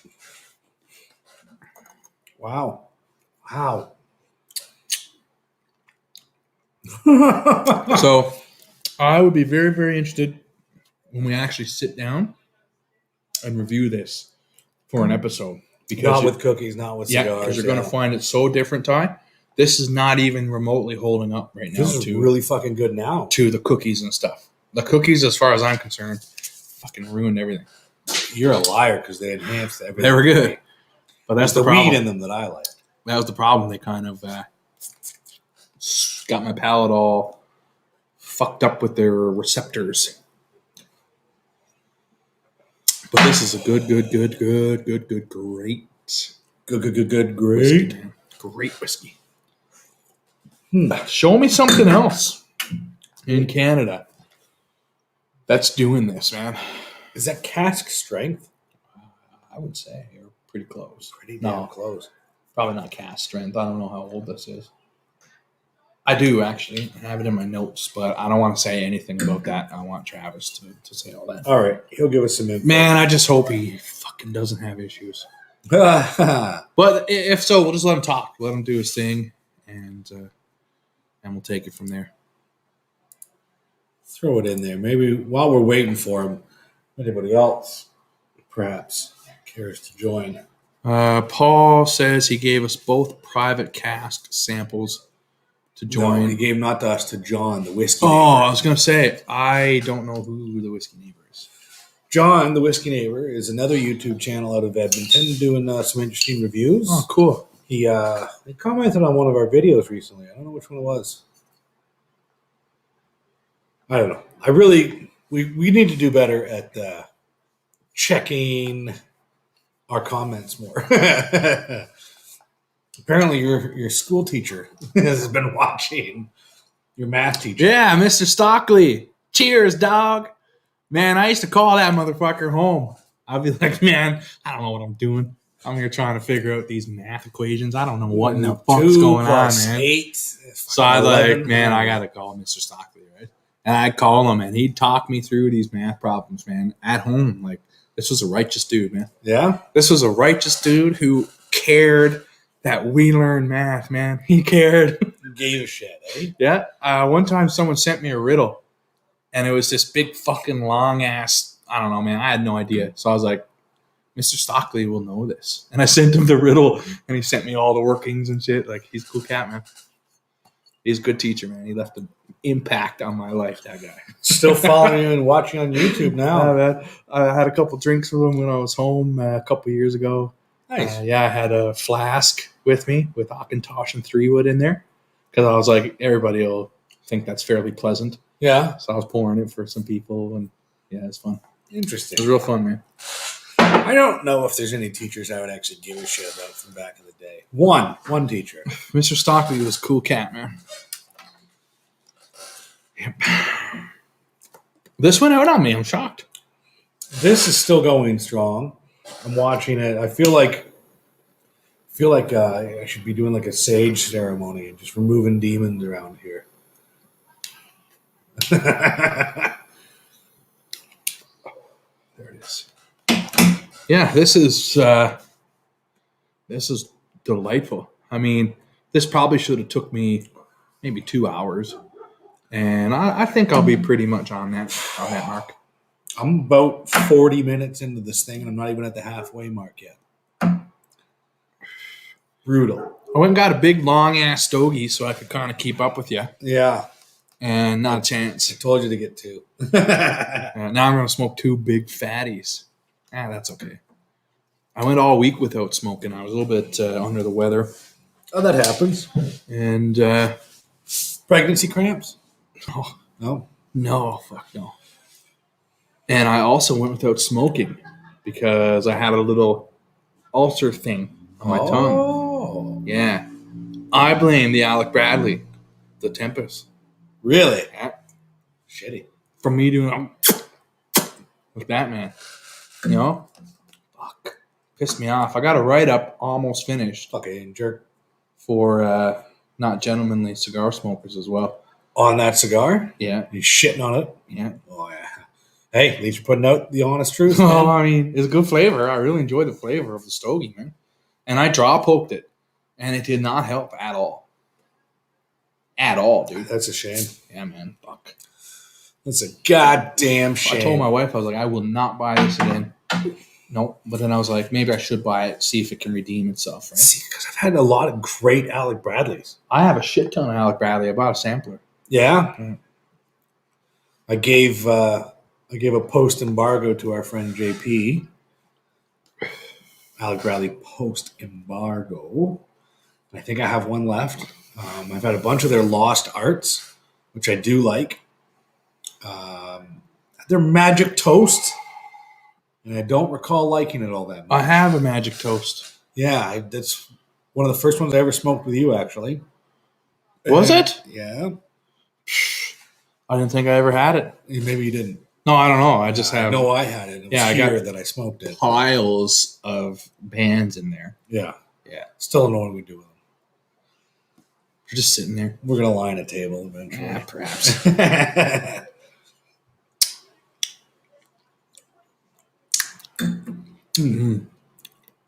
Man, that is good. Is that Canadian whiskey, though? Is it? Oh, look right here. White Horse. Oh, okay, so it is White Horse. I was like, it doesn't say. It just says Yukon. But it actually says White Horse Yukon. Literally like the second thing it says on the bottle. Quite literally. The first thing says established 2009. So Have we had any Shelter Point single barrels? yes. I got that Montfort. Got the Smoky Point. We got have the Hebrides one. the Hebrides. Lafroy cask. That one is. Yeah. Yeah. The Smoky Point, I have the original and I have the 2.0, I think. I liked Smoke Point. It was Smoke Point, yeah. a little bit mellow. Their single casks shine a little bit more. I haven't had their Rise, I don't think. Oh, I'm not even Paul. sure what Paul sent me either. I still have it in the bag there. Yeah? Yeah. Oh, yeah. I got those samples and they just got put away. And I haven't even really looked at them. Yeah. I felt like there was a set there for a tasting or something, or no? They were just generous samples from the Yellowstone rancher himself. I don't know. I'll have no idea. Is anybody drinking tonight now that we have a couple people rotate in and out? Yeah, Buzz Monkey ain't going to be able to join us. He barely watched the show. Oh, there's a special guest. Someone here just now. showed up in the green room. Ah, there he is. So we had Look how legendary he looks, eh?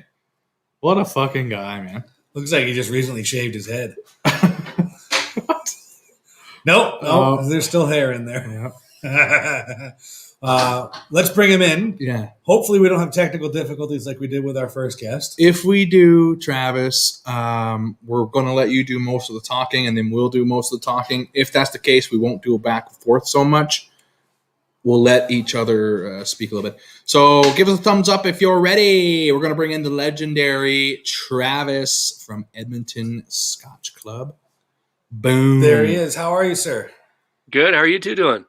Excellent. look. You hearing us all right? Yeah, he is. Yeah, audio's good. Is mine all right? Nice. Excellent. Oh, yeah, Perfect. man. Okay, so yeah, our first guest was having issues, but we're over it. So We've done enough What's- Zoom tastings out of this basement. I think we're Yeah, all man. I settled think in you now got it for dialed in now. Yeah, many Zoom tastings.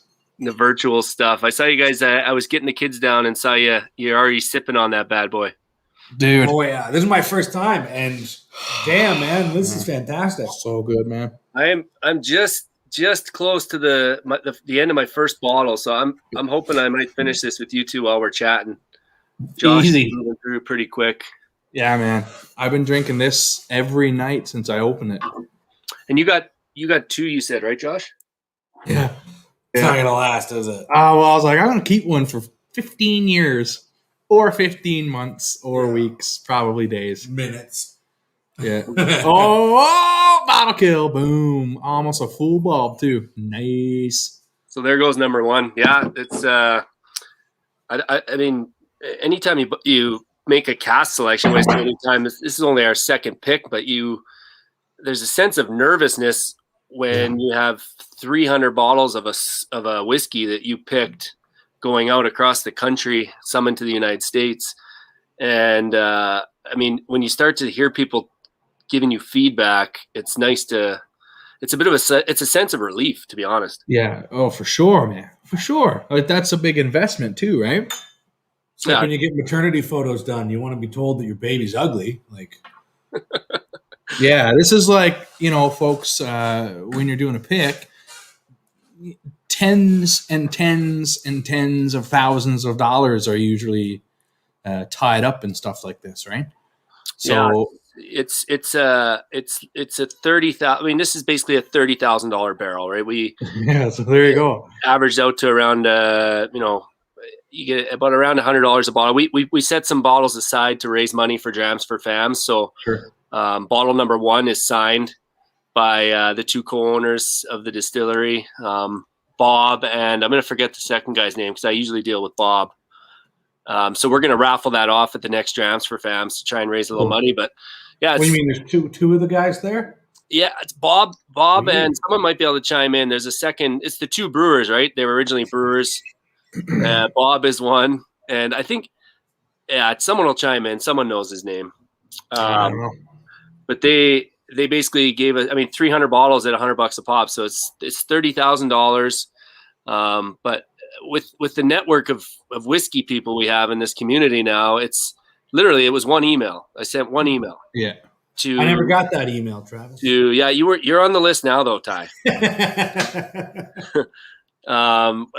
We have such a good group of people and they want to. It's part of supporting the club, so they want to know they're supporting us by buying a cask, but also they want something unique and special that you can bring out and pour for somebody and say like I think we had 80 people that bought bottles, so like 80 people in the world that had access to this, and it's a cool story. Have you read the back yet, Josh? Oh yeah. I have not. Yep.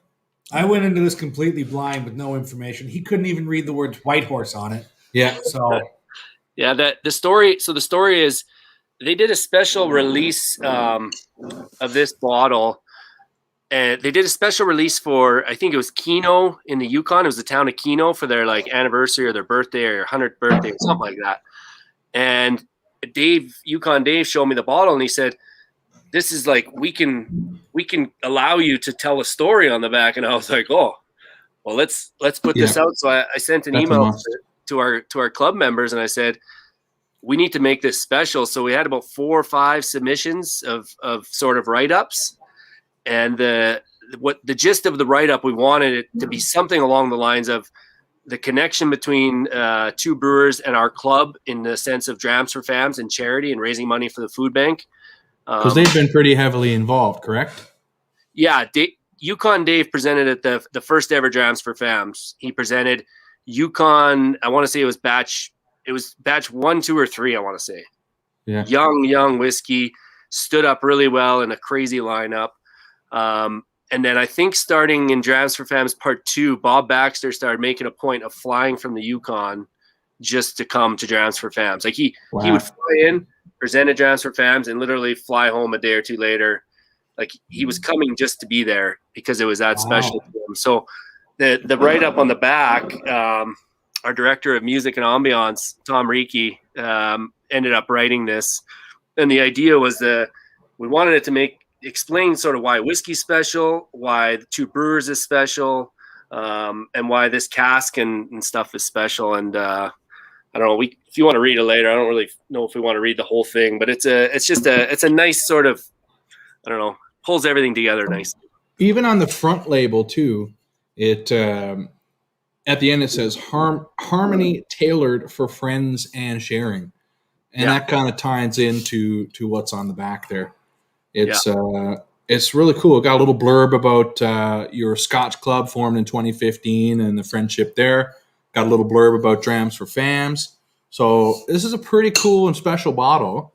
And the fact that it's delicious, like, man, you can get a real cool bottle with your name on the label and shit, and then it tastes like shit, right? And everybody's like, "Bleh." But man, this is top-notch Canadian whiskey. Yeah, it's. I mean, you're not the first person that has commented to me saying, "Is this potentially the best Canadian whiskey I've ever had?" If not right up there. I know Bob Baxter at Two Brewers said he thinks it's probably the best whiskey that they've released. Is that right? Wow. Yeah. He. I don't know if he doesn't buy a bottle of everyone, but he pulled back a couple bottles of this for himself because he. Wow. I mean, to give you a little bit of a history of how this sort of starts. So Yukon Dave, I touch base with him and I say, we're interested in buying a cask. And this is only if you see on the bottle, it says cask number 2. Yep. That's not Bob and Alan. Bob Allen. There you go. So it's another Bob. There's so many Bobs. No, Bob and Alan. Oh, Alan. Yeah. Bob Baxter and Alan. There we Still go. know his last name. Probably Bob. So we told Yukon Dave, basically, we wanted our second cask to support somebody who's been supporting us since day one, and we wanted to do this. The process of buying a cask through them was so seamless. I mean, Yukon Dave had me samples. I mean, I think Bob must have been pulling samples from casks the next day because they had samples and they were to us immediately. So we had 3 samples shipped in, this little bottle, and you can see this was our first cask. I saved a little bit of the whiskey in the original sample bottle. And I'm just going to keep that forever. But this is the barrel sample, barrel 204. And they gave us, so this was one sample. The other one was 100% peated. And then the third one was a sherry cask kind of vatting. And I'll tell you what, I was really close to picking the sherry cask. We had a 5-member panel that picked the cask, and we all did them blind, these 3 samples. It was a blind, put in your vote. No one got to talk to each other. It was very we wanted to make sure we did this right. A couple guys had the peated as their number 1. A couple people had the PX, and I was 50-50. The sherry, I swear, would have been just as special. It was, but the PX and the peat, the way they mix in this whiskey, it's just. I'm glad we went the way we did. And so can you tell us anything about what this whiskey is, like age, mash, anything? Yeah. So this is Bob sent me this. So it's not like a prototypical Scotch whiskey single cask where you put some peated whiskey in a PX barrel for 10 years and then bottle it. They do some different stuff at Two Brewers. I think it's kind of neat. They're almost just like nerdy scientists there, which I like. So 58% isn't cask strength, but it's pretty close. They just water it down to 58, and I think they bottle all their higher end stuff at 58. It is a PX sherry barrel that they imported from Spain, currently filled with a blend of peated mash. So the mash in this was only 55% peated, so it wasn't 100% peated mash. So about half of the spirit was peated. And a previous blend that was aged in a sherry barrel from 2016. So they had a sherry barrel blend and a peated blend that were doing their own thing. They vatted them together. And so it was a 7-year-old and an 11-year-old, 55% 7-year-old, 45% 11-year-old.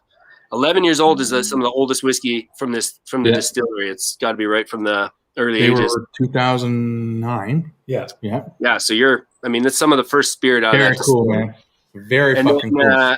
They took that blend and they put it into 2 sherry barrels, one being this one. And I'm wondering if they're going to release the other barrel as a distillery release, which I'm sure they would let us know, and we could, hopefully, track down some bottles of that. And Bob Baxter said, not much else to say other than my first sip stopped me in my tracks. Me too, man. Oh, buddy! As soon as I tasted it, I messaged Ty. I was like, "You're gonna fucking love this." This is unbelievable, man. This is one of those bottles that we always talk about neck pours, right? How you got to be careful with neck pours. This is very tight at the beginning, about halfway through, I found it hit its kind of prime, and that's kind of where you are right now. But these last few pours before the end of this bottle, I found the peat started to shine a little bit more, and the sherry kind of faded away a little bit. And maybe that's just my palate the last few days, but it's like it's transforming throughout and that to me is what makes a super interesting whiskey. For me, the very first pour, the neck pour, has been my favorite. And I don't know if I've ever said that before. And it's most likely because I had no idea what to expect, right? I didn't want to get too much information. So I wanted to taste it and form an opinion. And I tasted it and I was like, holy fucking shit. Now we have a standard to which Canadian whiskey can be made. Because there's a lot of shit horse piss Canadian whiskey, right? Oh, that's an understatement. Horse piss, most of it's shit. And this is fucking delicious, man. I mean, we all knew Two Brewers was making good whiskey. I mean, absolutely. When you were tasting their early stuff, you're like, this is young, but this is good young. But now we're getting up to, 50% 11-year-old whiskey in this. And we're starting to see what Yukon whiskey can be with a little bit of age. I mean, their first 12-year-old whiskey, it could blow our socks off. This is just, I think it's like the next step in Two Brewers sort of evolution as a distillery in terms of. They could easily become monsters in this whiskey game because it's tailor-made, it's quality, and the price is pretty consistent almost always, right? This is like getting a playmate when she's still a virgin. That's what you're getting. Yeah. You just take it to that edge, eh? That's not edgy. It's true. Yeah, but we're talking about how it's going to be the 12-year-old virgin playmate. Yeah, you're getting something that's absolutely fantastic. You're out of control. Everybody else gets to enjoy it. You're a wild beast. I think I just think the one of the cool things about buying these single casks, and some of these bottles did make it into the store. When I say I sold the whole, we had a few cases released to Whiskey Drop and Sherbrooke, and so some people off the street were able to go and grab a bottle. But in the shop, these go for around 130 retail, and it's where the advantage of buying a full cask. I think these were $100 a piece for us. Yeah. There's a nice little there is an advantage to buying these full casks in terms of price point, right? Yeah. Well, like you said, you have the whiskey community backing you as well, right? Yeah. They trust your opinion and what you've been doing has been wholesome. So why wouldn't we trust the bottle that you picked, right? Yeah. And man, I'm glad I did. I own like an idiot. I bought 2 instead of 6, like a fucking idiot. But man, I wish that I bought a case. Yep. That's the problem. Sometimes these amazing things pop up when the funds have fluctuated slightly down. Yeah. That's it, man, right? Because something else came out, we're like, I gotta get a bunch of those. Like that Offerman that just came out, I had to pick up a couple. Yeah, I grabbed that. I was at Sobeys today, and I walked in, and I was talking to not the one that we were chatting with, Travis, but one of the other employees. Yeah. And I was like, I thought you guys ordered all the Two Brewers. And she's like, 2 Brewers.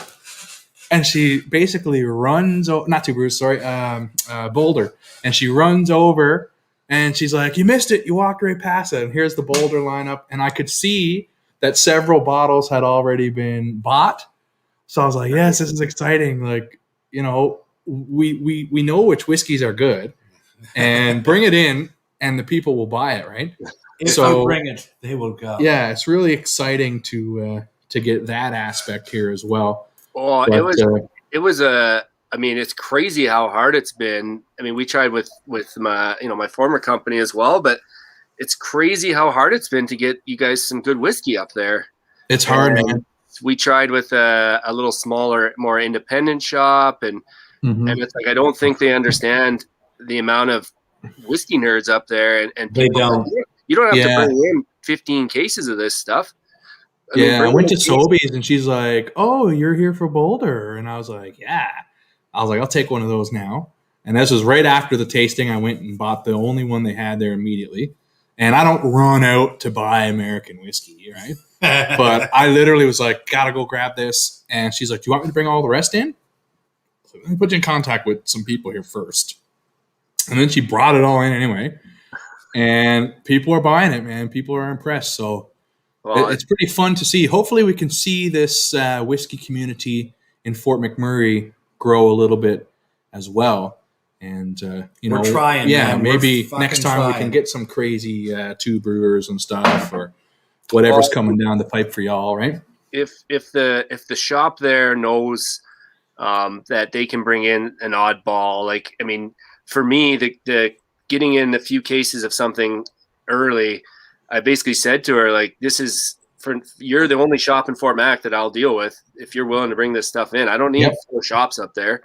I just need to get whiskey to our friends up there. And there's a whiskey group up there, the Fort McMurray Malt Maniacs, and Paul's good friend of the Whiskey Heathens, and we have a little group text where we'll be like, "Hey, this is here now," and then within 2, 3, 4 days, they start selling out. Right? It's not here now. Yeah, it's super exciting to see because now we can get some cool shit coming into Fort Mac that we would have to rely on folks like you to run around and pick up for us, right? So, well, and that's kind of the story is why do you want these people in Fort McMurray buying stuff from shops in Edmonton, or do you want a few of these bottles coming through your store where you can make your money and you don't really have to work too hard to move this stuff? That's what we're doing.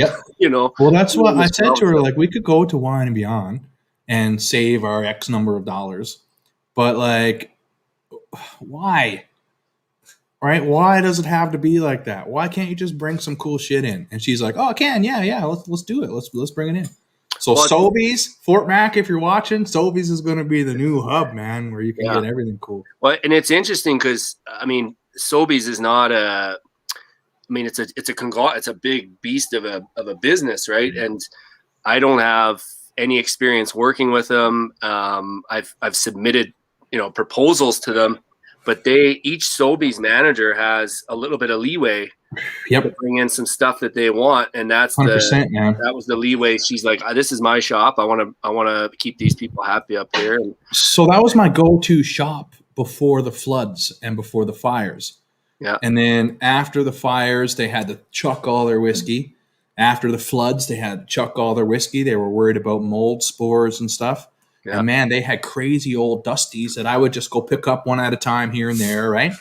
Yeah. And then when they got back, it was all Balvenie 12, Dalmore 12, and low end, run of the mill, everywhere stuff. And I was like, "Girl, what's going on here?" And she's like, "Josh, man, like this is what Sobeys after the insurance ordered to stock our shelves." But she's like, "Now that I'm back and we're back in business, I can stock the shelves. So tell me what to buy." So I was like, "Yes, no problem. Son of a bitch, it took you this long to ask me. Like, let's do it."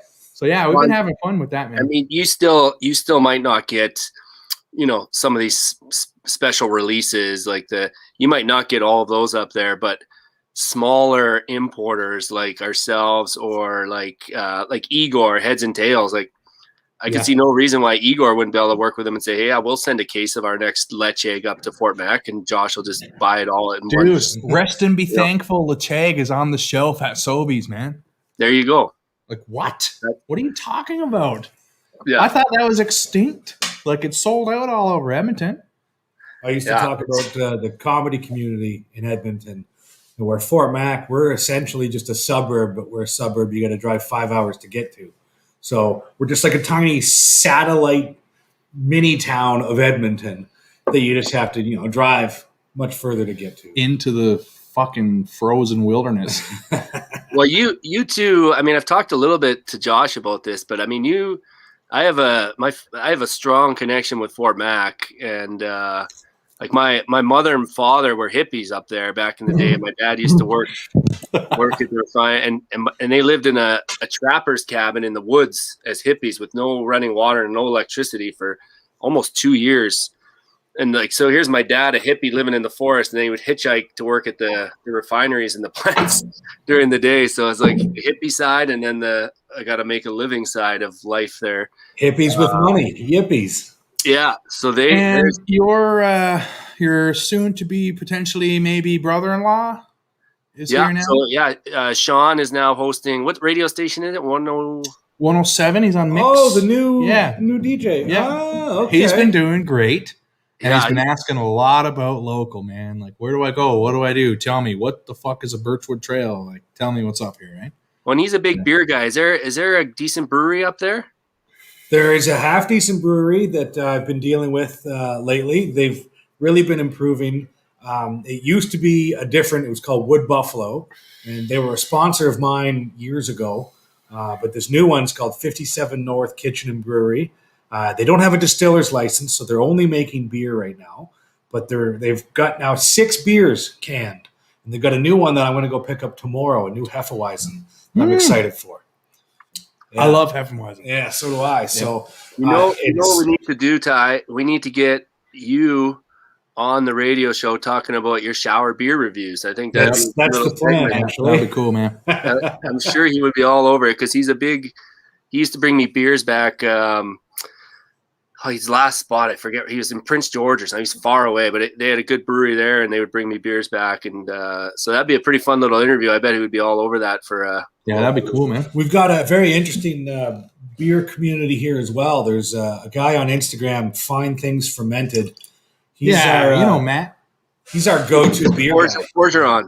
Yep. Yeah, so he's Legendary been, beer sensei, man. Oh, hell yeah. And he's been brewing the last couple days. He does a bunch of cool home brews.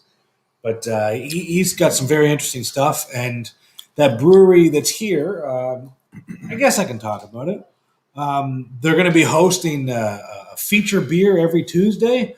And they've asked me to come in. I get to be a host for the first one, and I get to help make a beer of my choosing. So very cool, man. Yeah, so there is a nice beer community here as well. Very cool, man. We got some interesting stuff going on. It's going to be a very, very cool summer. That is fantastic. Well, if you or your significant others are fans of The Bachelorette, my sister-in-law is the weekly Bachelorette correspondent on the radio show up there.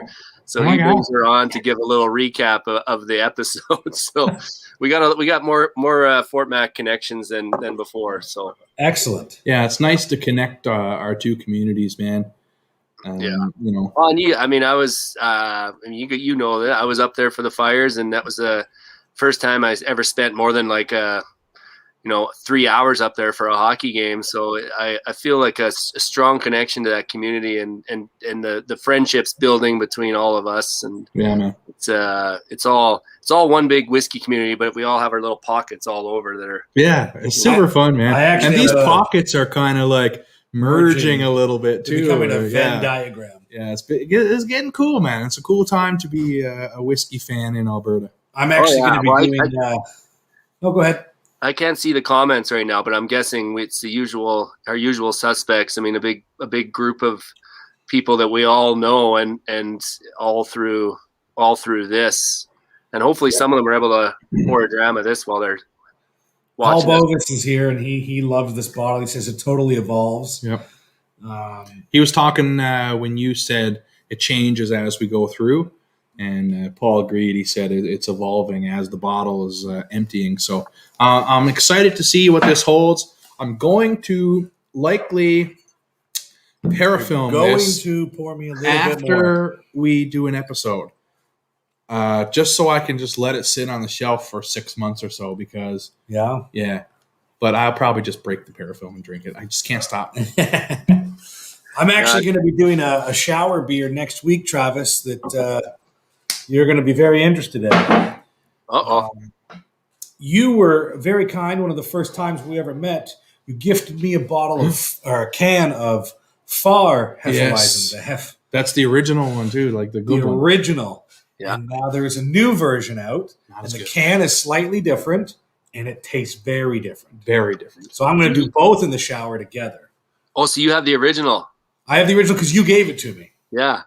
Oh, batch variations in whiskey are a very real thing. And batch variations in beer are even almost more noticeable at times. Like This was have you very had, noticeable. Blind Man's New England Pale Ale, which was like one of the original New England Pale Ales and is part of that revolution of New England Pale Ale beers in Alberta. When they first released that beer to what it is now, it's still a decent beer, but when they first released it, it was a completely different beer. Like, it was one of my favorite beers of all time at that time, and now it's decent. But I wonder if production demands increase. And, Oh, for sure. Just Well, that not Hefe that you gave us, man, at that time, oh my God, I couldn't get enough of that. Oh, I best was in the able to world. find another 6-pack of it, and I bought it up right away. It didn't last long. So is that like, do you have to build up your hot water supply to do a 2-beer review, or how long of a shower are we talking here? Is this? I can crush a beer in a minute and a half. It's not a problem. But This is a land of milk and honey, man. There's no shortage of hot water here, partner. Yeah, well, I'll be tuning into that one. And like you said, if you'd be interested in going on for a little segment on Sean's show, I'm sure he'd be all over it. He really wants to 100%. connect with the community. I said to this guy today, we got to start doing some more local stuff to get more local support for our channel, because we're going to start doing some more events up here now that restrictions are lifting and shit. So it's definitely something I want to do. We'll chat after, and you can put me in touch with them directly. For sure, yeah. Well, and once the things lift up and things go, that we'll probably have an Edmonton crew doing a roadie up there at some point for yes, hell yes, a night of shenanigans. Oh my God, I'm ready. We can We'll host go to- something pretty epic. Oh, We'll we go can. to Oh Toby's. my God, just bring your fine selves, man. That's all. Well, we'll be bringing the odd bottle of something special. I know. I just can't even wait, man. We'll open any fucking thing that your eyes can see, man. I can't even wait. Like, some shit is just sitting here waiting for someone to say, what does that taste like? Well, let's find out, motherfucker. There's only one way to know. Yep. Oh, can't wait. Well, Can't once they, hanging out indoors is once we can have 5 or 6 people, I still want to have you two down into the man cave down here, and we'll do a little whiskey cabinet. I won't. It's right here. I would love that. There it is. Ooh, it looks like a getting hutch that. going to Narnia. What's that? It is. Looks like a hutch that goes to Narnia. Yeah, there's a secret passageway. You just got to sneak past all Hell the yeah. bottles. Can I fit through this passageway is my main concern. Not with the cookies we eat. Got any pie? Oh, we got pie. We'll do a Crash or Stash episode, man. With pie? Well, you're providing snacks, so. Like, there's a lot of good bakeries around here, so we can bring some pie down here. No, there's no problem there. Buddy, this is Body by Pie right here, man. Oh, I don't know. We won't talk about scales and weight, but I'm at probably the heaviest I've ever been in my life right now, and it's just that's just you got to live a little. That's just the way muscle works, man. And it's summer now. There's more beers being consumed, and it's part of life. If you don't have a few extra pounds, you're not enjoying life enough. Here. Yeah. Here. Gonna let a little air out of the spare tire. Mm-hmm. See, winter is my beer drinking time. December is beer month for me. Big So, time. yeah, I'll have a beer here and there, very few and far between. Fully stocked beer fridge, but barely touch it. But then come December, I'm like, tell me everything. When I'm camping, different. I reached out to you and I was like, tell me what to buy. G. Hoff, Sean, tell me what to buy, right? Yeah. And but yeah, otherwise winter for me, man. We got a new person whose name I don't recognize, Curtis Herdlicka. Yeah, Curtis Must be our, Craft Club? Curtis is a member of the club, one of the founding members. He's our director of structurally sound structures, or something along those lines. Beautiful. He owns a company, and he was supposed to build us a clubhouse, but it never came to fruition. So he's still the director, but he hasn't. So we'll let him keep the title. Well, he says he's down for a Fort Mac roadie. Chris Beaton's in for one. He said he'll drive the bus. We can get this organized. I was looking at buying an old schoolie and turn it into a mobile lounge. That dream might come true next summer. It's not going to happen this year. Yeah, it turns out licensing is a little bit difficult, but yeah, we'll see. What the hell? Licensing, smicing. I don't do any of that shit. What is that? I don't know. There's a void here. It's the light. Is that the passage? Is this the Narnia? That's the Narnia passage there. Yeah. Yeah. But since we've been chatting, like, I don't know if I poured 2 or 3 of these. When I started the evening, we were about here getting down. So I'm like, I need to save some of this. By the time we do this in an episode, this is going to be a bottle kill, man. Oh yeah, that's. Yeah. I mean, it might be an excuse to open. Do you mind if I'm just gonna read the one little bit of the back of the bottle here? Please do, man. Hit us with it. Man, read it all if you want, partner. I think it kind of ties to what we were just talking about the community and everything. It says 2 Brewers brings you this whiskey to tell a story. A cask strength peated blend aged in a PX sherry cask. This whiskey tells a deliciously complex story of both 2 brewers and the Edmonton Scotch Club's relationship to each other and of their desire to support the larger communities around them. Both the Edmonton Scotch Club and 2 brewers hope that you get to share this whiskey in celebration of the relationships in your life. Share in the spirit of Orpus Dorpus Florpus and drink to the ways that whiskey is more than just a drink. It is a story that connects us all. Slàinte. That's good writing right there. Yeah, I agree. I also like this part. This group of ridiculous man-child friendship savants has inevitably become an extended family. I was like, hell yeah, whiskey savants, man. Yeah, you ever hang out with a group of buddies and you realize, like, I turned 41 a couple of days ago, and I feel like I'm a kid half the time. I mean, especially when we're all hanging out, I'm like, I'm not an adult. We're not men. We're not grown-ups. Yep. I mean, we get together and it's like we're just a bunch of kids all over again, and then real life comes into play down the road. But we are just a bunch of children in the grand scheme of things, having fun. Yeah, if this is what adulthood is, it's definitely not what I thought it was going to be. I'm wondering. People still ask me, like, what do you want to be when you grow up? And I'm like, I don't know. I'll figure it out when I get there. Yeah. It's been a cool ride, man. I forget my age too. Someone asked me my age the other day. I'm like, I'm 34. I'm like, I'm 37. What the fuck? Yeah, man. It's a pretty cool. I mean, it's all attitude, right? It's all. I mean, I think for the Scotch Club when we formed it, the idea was, I mean, we had a whole bunch of guys who were starting to have kids and starting to, like, getting together was getting harder, and we were never meant to be a whiskey club. It was not. Whiskey was never the main reason for forming this club. It was a bunch of friends that needed an excuse to get together, and whiskey was the excuse. And it's, to this day, I tell people, I mean, we could bring in some fancy speaker and tell us all about, but in the end, this group, like our group, is mostly just, they want to get together. They want to talk about their lives. They want to talk about their jobs. They want to talk about how shitty the Oilers are, True. all of that. And very true. Whiskey is just kind of, it's there. We talk about it. We enjoy it, but it's not the main feature attraction when we get together. You know what it is, Travis? This is our father's generation had poker nights and bowling league. And, I'm still into poker and I enjoy bowling, but not that I want to go do it every fucking week. So a whiskey club it's a dude's book club. Like it's legit, man. It really is, right? That's why we like getting together, and then we just get to film it and put it out there for everybody to join. And we get to do these live sessions where we have guests and friends and fans and everybody join us, and it's fun as hell, man. This is way better than going to the Elks Lodge or hanging out at the Legion or going for darts league down at the bar. Like, this is it, right? This is the community. This is the reason for the season. Yeah.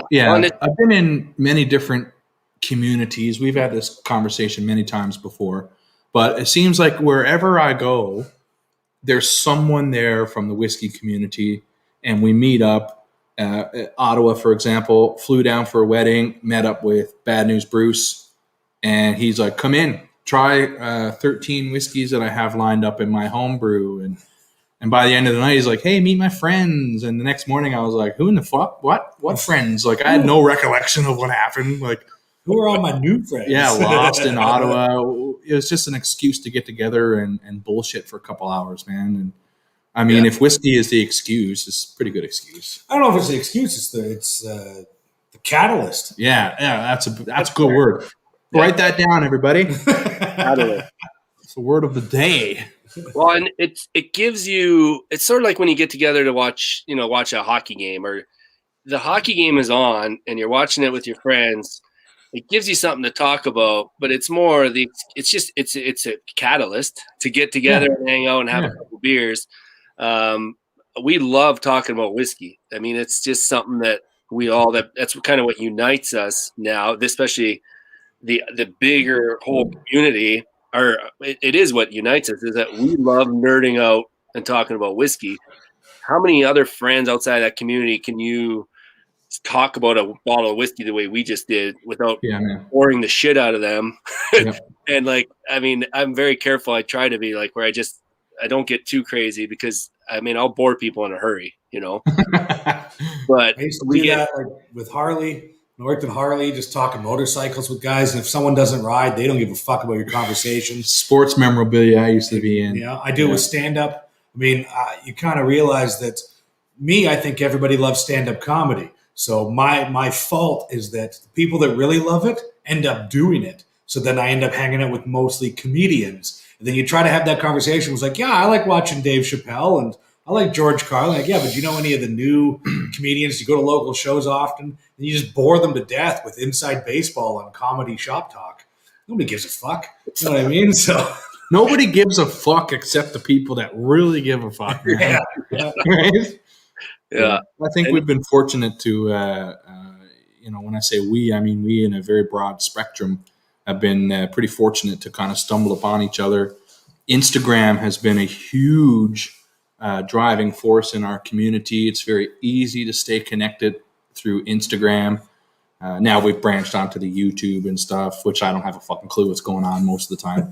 But it's been super fun, man. Meeting a bunch of weird ass, cool ass people. Like I brought this one down. This is another uniting kind of theme, right? I mean, PWS and Park Whiskey Society, and Steve and I tell this story all the time because we're now obviously business partners. But hell yeah, man! When Steve first started Park Whiskey Society with G Hoff, it was again same reason, they just wanted to pitch in on whiskey bottles. Mm-hmm. But Steve reached out to me on Instagram. He said, "Hey, we're starting a club. Like, can I bounce some ideas off you?" And I just said, "Well, we got a tasting coming up. Why don't you come out, bring a friend, and come hang out with us?" It was like, I was excited that someone else wanted to start a club. I wanted him to be a part of it. Of course. What goes on. And he, to this day, he's like, it was such a special thing. And I just said, well, for me, it was exciting to have other people doing what we're doing. Absolutely, man.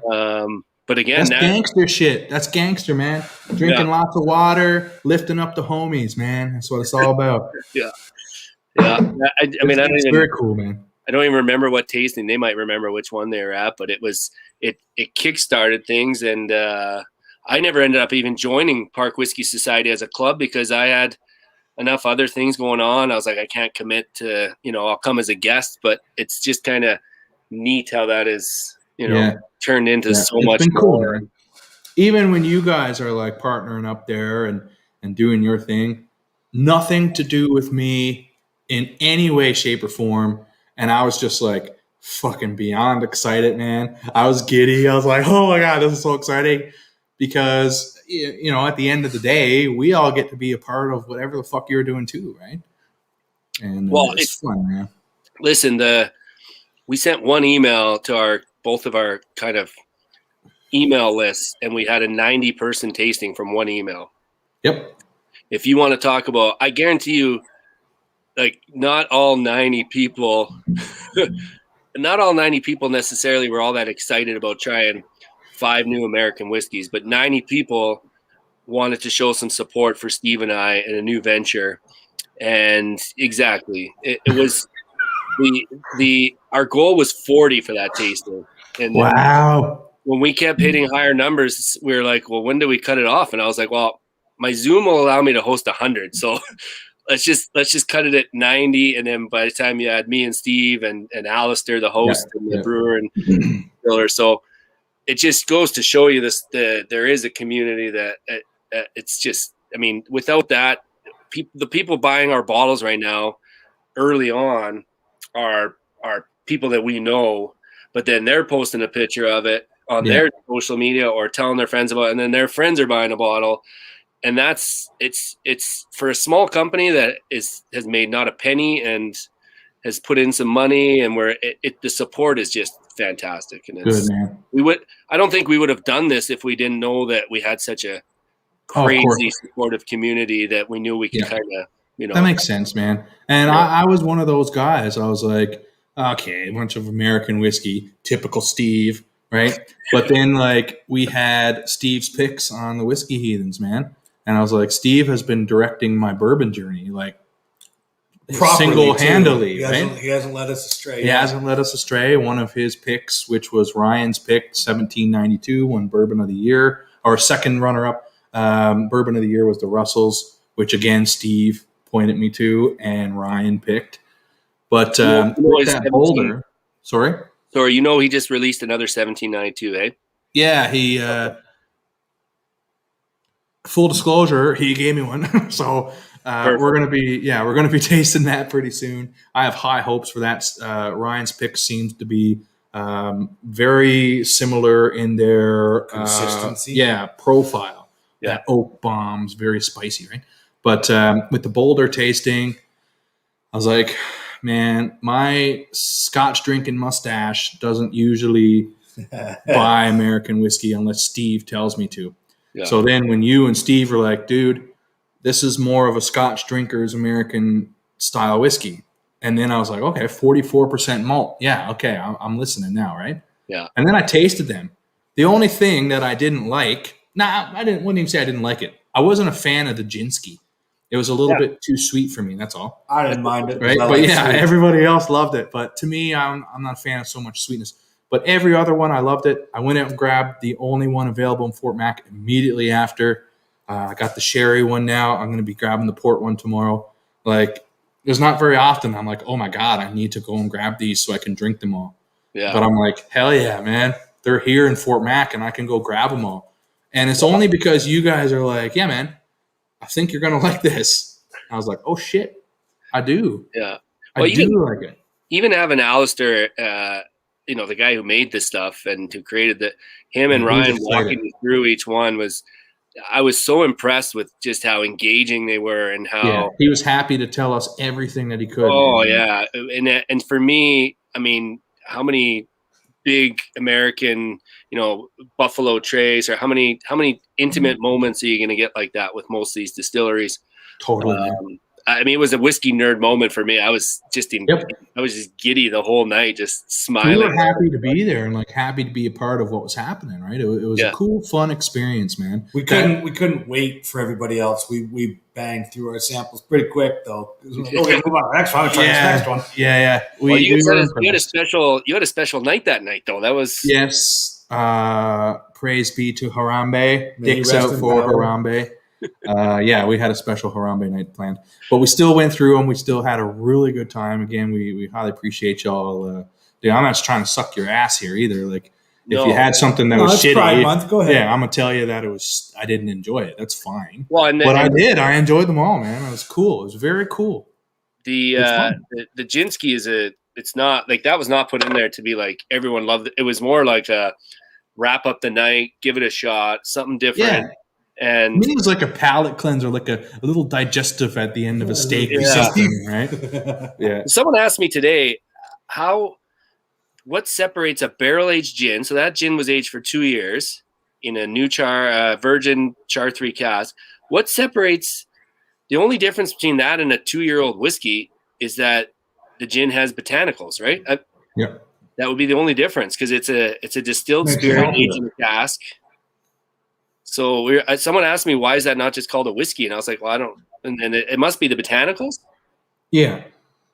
Must be the only difference. Well, once you're adding certain things, it loses a certain something. Yeah, once it's got juniper berries. In the technical definition. But I misspoke where I said I didn't like it. You know, I would drink it again if someone poured it. I just wouldn't purchase it myself because of the sweetness, right? But I'm not like, I have 3 bottles of gin in my house. So like I'm not drinking gin all the time, right? Did you just pick up that new Hendrix? Did I see The that? Hendrix Lunar, they're limited edition. I grabbed it for Keish for her birthday, and she comes up and she's like, "Will you mix me a drink?" Hell yeah, because then I get to have a drink too.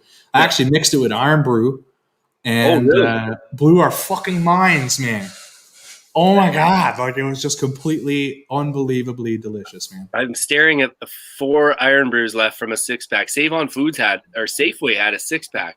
Yeah, Sean was telling me where I could find it, so I went. Sean. Oh, not here. No, Sean gave me a 6-pack, right? And I went around Fort Mac today on my lunch break trying to find some at Save On and Safeway and all this shit. Not a chance in hell. They're like, what the fuck are you talking about? Get out of here, man. There's a pandemic. Like, get out of here. Yeah, Iron Brew and gin. I mean, for me, gin is strictly a cocktail thing. I don't sip gin. Gin is. I do. During my peak gin season, which is gin and tonics, gin and sodas. GTs, good times. I like gin and tonic, but I like gin ice cold in a fancy crystal glass because I'm a material girl, man. You know, I just love ice cold gin. The Botanist 22 was my favorite for a long time with 22 botanicals from Isla, from Brookladdy. But this Lunar Hendrix, man, top of my list. Extremely pleasurable gin. Did you pick that up at Sobeys as well? No, Sean grabbed it for me somewhere. Oh, you didn't get it here in town? Yeah, basically everything Sean gets for me or Travis. And it just all goes between those guys until someone picks it up for me. Yeah, your Compass Box samples are coming up from. Well, Sean has them now. I don't know. I'm only usually step 1 in the process of your mule transportation system across the country. Sometimes I'll leave it by the gate. Someone will be there. Yeah. Like don't mind a sketchy looking guy walking around your house, man. They're just going to be there and gone. They won't make any noise. Someone went to do a drop off or a pickup on my deck the other day, and he said, "I got to your house and I couldn't get a hold of you." And he was, "I didn't want to creep it." I go, "Listen, 30 to 40 people are picking something up or dropping something off on that deck a week." I said, "Do not worry about feeling creepy or if your my neighbors are going to think you're a drug dealer." Oh yeah, there's a little spot that it's just a pickup drop off spot, and probably more of Josh's friends have been there than Josh himself. Like Josh's buddies and I now just have a relationship behind Josh's back. We just talk about Josh and that's okay. Everything you've ever heard about me is true. You're a material girl. I'm gonna let you guys get back to smoking cigars and stuff. Cheers, man. I heard you were talking about the whiskey tonight, so I thought I haven't jumped on your lives yet, and I thought this would be a perfect opportunity to do it. And I'm glad I did. Thank you so much. Yeah, we appreciate it, man. Man. Great pick y'all picked again. Like again, I'm not trying to blow smoke up your ass because anyone who's tried it, they know, right? So I wish I saved some for samples. Did you get a bottle of this one too? You did, right? I have 1 bottle of that in the bunker, and I have about this much left that Dolph left here one day when he was here. Nice. Yeah, me and him were drinking it. So yeah, I do have some. Get a splash to Ty if he hasn't tried it yet. This was our first cask. Ty. Yeah, it's in my pita cabinet, man. Yeah. I don't touch it because there's only this much left. So maybe we could even do an episode or something on it. Just finish it off. It's a 8-year-old Highland Park. Tastes like melted. Is it a Highland Park though? What does it actually say, Travis? Sorry, it's a distillery on Orkney that makes peated whiskey. Yeah, that's right. Yeah. All right, that's brothers. A good whiskey. Very brash, very intense and lovely. I like that one a lot. Yeah. Well, thank you very much for joining us, man. Yeah, man. Thanks so much. That was appreciate the info pleasure. And tune in anytime. We'd love to have you back on, and we'll talk some more whiskeys. Yeah, hell yeah, man. Sounds good. Keep up the good work, you two. Thanks, buddy. Thanks, man. Cheers, homie. Cheers. See you in the shower soon. Yeah. Hell yeah. Well, there it is, everybody. That was Travis Watt. I was going to get him to talk about the whole Drams for Fams, the charity thing he does. But we'll get into that next time. Yeah, we'll get him to do a little whole spiel on that, and we'll pretty see how the whiskey heathens can help out a little bit. Yeah, we've talked about how whiskey always tastes better when you're drinking for charity, and just the fact that you can drink for charity is Whiskey tastes better in good company and best when poured for charity. Yep. And look at this. damn, dude. Yep. Look at this, You still got half an hour left of that. buddy. I just wanted to snag a quick picture just to show how ridiculous this thing is, man. Like this, it's like a part of a smudging ceremony at this point. But like, look at the oils forming around the edges. Like this is. Yours is burning better than mine was.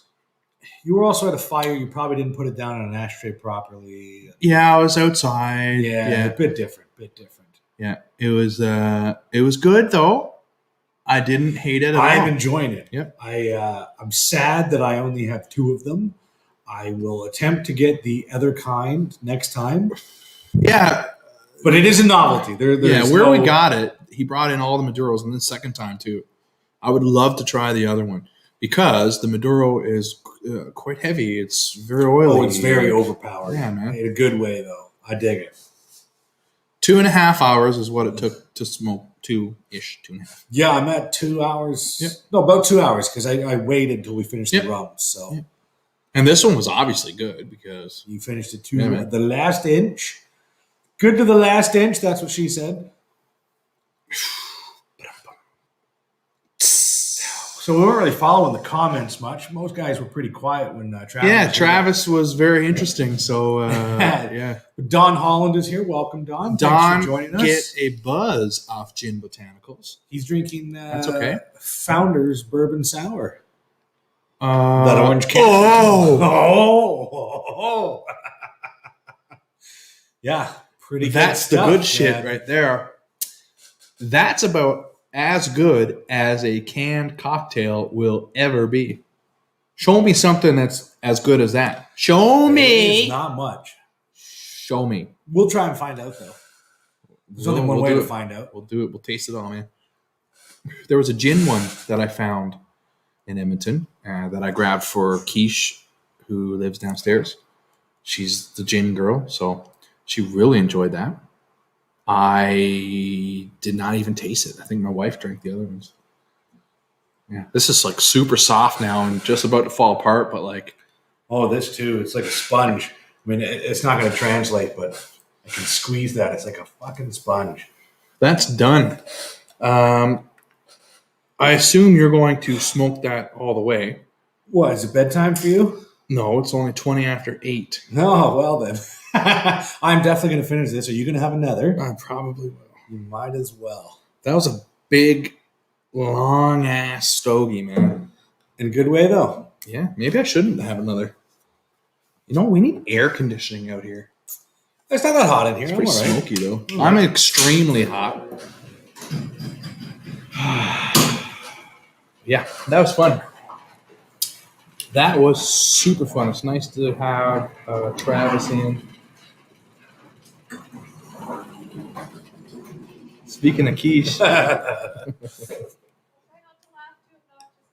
no, it's Is that a mosquitoes. thing? Mosquitoes. Yeah. She thought her laugh caused us to shut the door, but it was the mosquito. We got to open it up every now and then because it gets smoky. Oh, in that here. little bit of air too. That's nice. That's nice. I like the breeze. The best founders has a BS gin and vodka tales. I don't know what that is. I don't know either. Someone just showed up in the green room with no picture, so that means they have shitty internet. He does. He's at a cottage and it's terrible connection. Yeah, fucking soupy. Dare we attempt to bring him in? Nah, fuck that guy. Oh, he showed up. There he is. His face only, He's by a fire surrounded by darkness. where it's still bright as all hell out Oh here. my god, it's daylight, man. Like it's mid-noon here, basically. Should we try and bring him in? If it just gets shitty, we'll just give him the boot. I can see how shitty it is. They're skipping right now. Yeah, it's choppy as Yeah. fuck. Soupy, can you hear us in time? Give us a thumbs up if you can hear us right now, Soupy. Mother, can you hear me? Soupy did not give us a thumbs up. so he cannot hear us. All There's the thumbs up, Soupy. right, we'll try. We'll see what happens here. We'll try. I'm gonna go grab another stogie. Apparently that foot long wasn't. I'll wait till enough. you come back. I'll wait till you come so back. Soupy, get yourself ready, dog. Yeah, because he got frozen there for a second, so we'll see. Oh my goodness! So we know what Don's drinking. What are the rest of you drinking? What are you fools drinking? Oh, bourbon sour gin and vodka. Yeah. So that Founder's bourbon sour is top notch. I went to another store looking for more recently and could not find it. I was sad about that. But I will hunt down some more because it's pretty fantastic. On the sweet side, I also like hard root beers. Josh, not so much fan because of the sweetness, but I enjoy them. So probably get some more of those. Vodka cocktails. I had a hard soda, lime margarita soda from Hell's Basement. I'm going to do one in the shower probably tomorrow morning. Pretty good stuff, actually. There's different stuff. Town Square's got their own rad water. It's not bad. Could be more carbonated, but not bad. We'll see. Soupy, I don't know if you saw, I've been smoking this ridiculous smudging ceremony tool here. And it's a unit. It is a unit.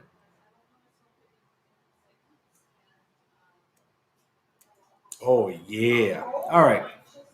So let's try and bring Buzzed Monkey in. Josh will be back in a minute. See if this works. I don't know if it will, but we'll bring him in. Let's see. What's going on, man? Can you hear us? Hey guys. Hey buddy. Oh, I you don't can know. hear us. Yeah, I can hear you. Can you hear me? We can hear you. Yes, sir. Yeah. Can you hear me okay? Yeah, it's not bad. It's choppy video, though, so we'll see. It might I not have work very, out. very, very shitty connection here in the woods. But I wanted to try to jump on. Well, that's half the point of being in the woods, right? It's As to long not as I have don't move, connection. people won't know. If I stay very, very still, Well, the generally, bear won't yes, but attack me. then I would miss your show, you know? I mean, That's all right. two It's all things right will if you miss happen. one every The now bears and then. won't get me, and nobody will know I have shitty internet connection.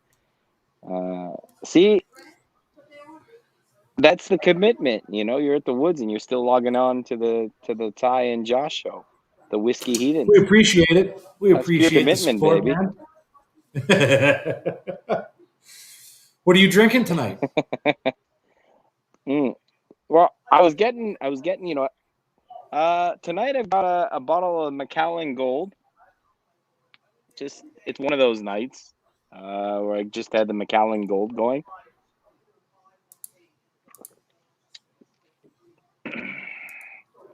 See, I don't know if people can Macallan see Gold, that. not bad. Readily available in many places.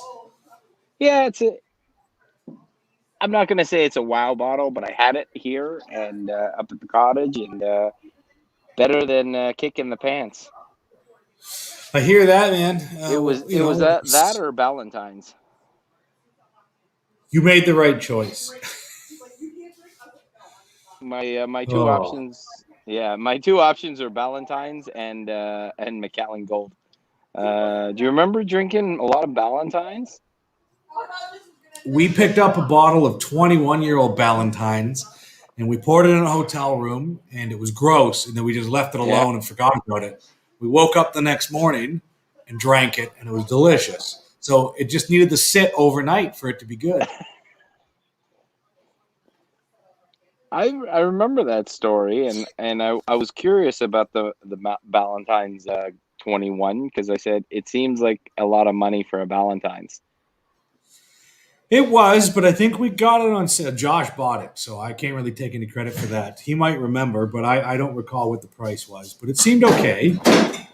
Oh, what's he got going on? Fair enough. He's in the I beer see a lot fridge of racketing.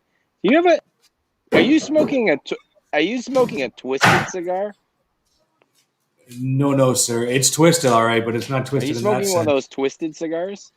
This is the egg. This is a Drew Estate Egg Maduro. What the? It's absolutely ridiculous. I can show you what it looks like here. It's What? I didn't even know how pretty to make stupid, it. actually. Okay. That's what it looks like. Oh, that's crazy. Yeah, it's nuts, man. I've been into this for about Jesus 2 hours Christ. now. Looks like your I cigar love how we had can't like see you at cancer. all. This is perfect. We can hear him, though. Is that what I think it is? Yeah. There's that peach one. There's one. Raspberry peach. We were just asking that we're talking about that Valentine's, that 21-year-old Valentine's you picked up. Oh yeah. Do you remember what you paid for that? $103. There it is. I think we lost him. It seems like you paid $100 too much.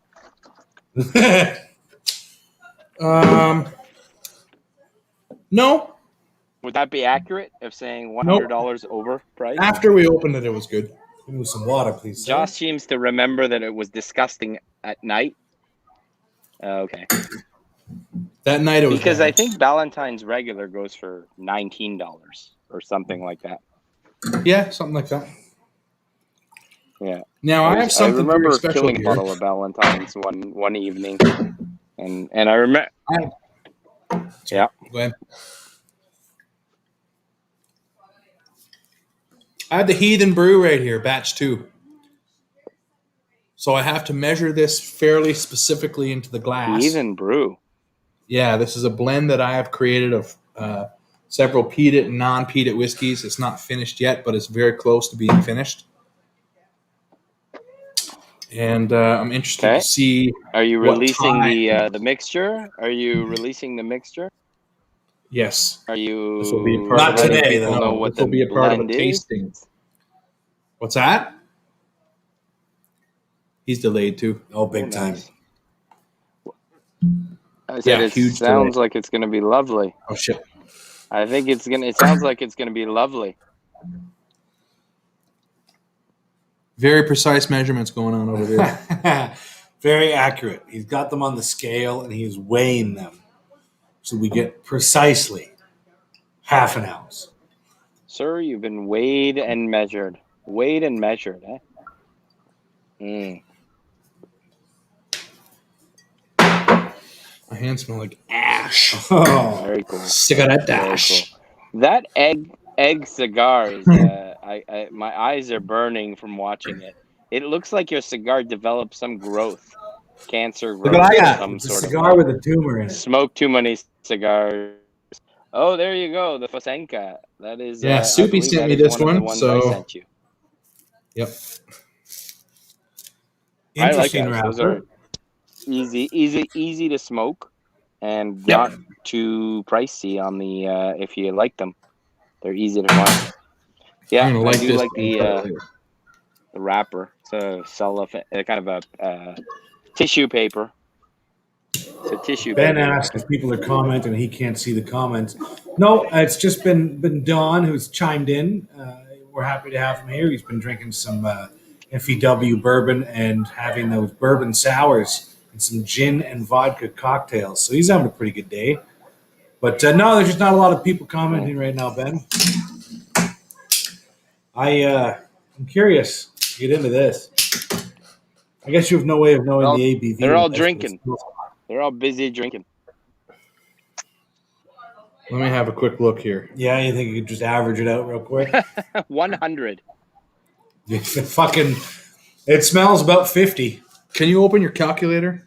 I can, yeah. I'm gonna do this on your calculator. Wait, here. you We're gonna do some need calculators some to drink whiskey? This is getting complicated. 2 + 2 is Yeah, 4. dude. Minus Need 1, that's math 3 to quick drink maths. whiskey. This is getting There you go. bad. There's a calculator for you. When you Love start the having to cigar. pull out Love the calculators, darkness. this is not going to be. It's very scientific and precise. It smells high. Yeah. I'm gonna wait to sip it. I I guess I'll think just I'm have another fading. Am I still in there? haul off my pregnant cigar. Yeah. Oh, Okay, what are you I'm going to doing? sign off because I think the internet is slowly dying. 48.6%. Okay. I'm going to sign And off I'm going to be bringing it up a little bit more too. All right, Buzz Monkey. We'll see you later, before buddy. they Thanks. cut me Cheers. off. Thanks for attempting. Thanks for the stogie, man. Mm. Wow, that was a pretty terrible internet connection with some horrible delays. Yep. But that's all right. It's always okay. nice to have people pop in. That's a nice stogie. Yeah. Yeah. This is the second one of these I've smoked, maybe 3. And I have one more because Soupy sent me a couple there. So I like this one.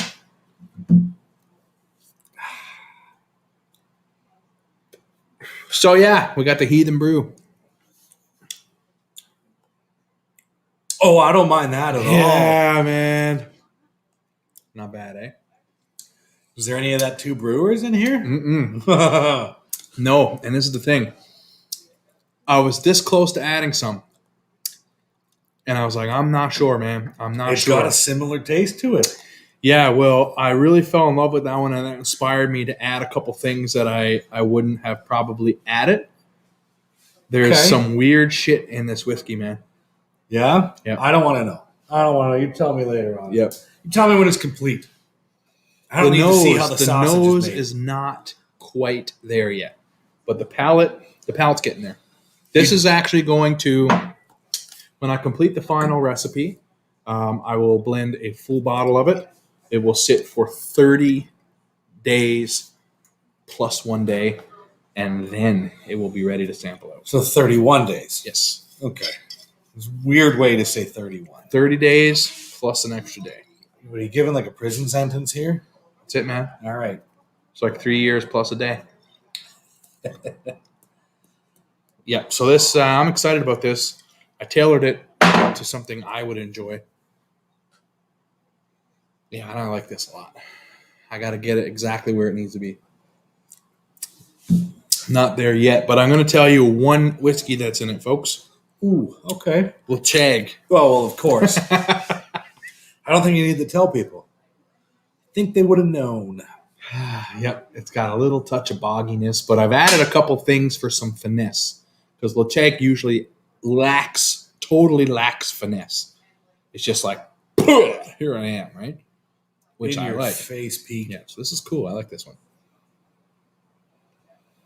Nose is not quite there. Nose is just a little too medicinal for me at this point. I need to tone that down, up the brashness a little bit. Get away from the medicinal peak. Yeah, I like it. I'm pleased so far. Yeah, I like the touch of sweetness you got in there. In a good way. Not overpowering, but not too subtle. It's not bad. Oh, I'm curious. Yeah, man. See where this takes us. You weren't around when I did the first batch. Yes, I was. Were you? Yes, sir, I was. I didn't think that was. I thought that was before your time. I Okay, got to that's try it. exciting. You tried it? Yes, sir. I Okay, did. that's exciting, man. I thought that I had a sample of the original batch somewhere, but I don't think I do, man. It probably wouldn't last anywhere. I still have the recipe. If anyone ever wants to create it, it's on Instagram. You're welcome to steal it accordingly. The first batch was 50.1%. I went and had it measured just to be sure. Our moonshine friends have an ABV dip. So we can find that shit out. Yeah, my buddy Jordan did it for me last time. Poured it for myself, him, and his father. And we Gene, liked it. hello. 5-point dram. Hey, Gene. Good. I like this. I'm pleased with The the way it's coming along. yeah. And I'll So tell you how how many samples do you think are going to be available, and how will some people be able to get a hold of them? I'm going to fill this to the top. You will not be able to get a hold of it.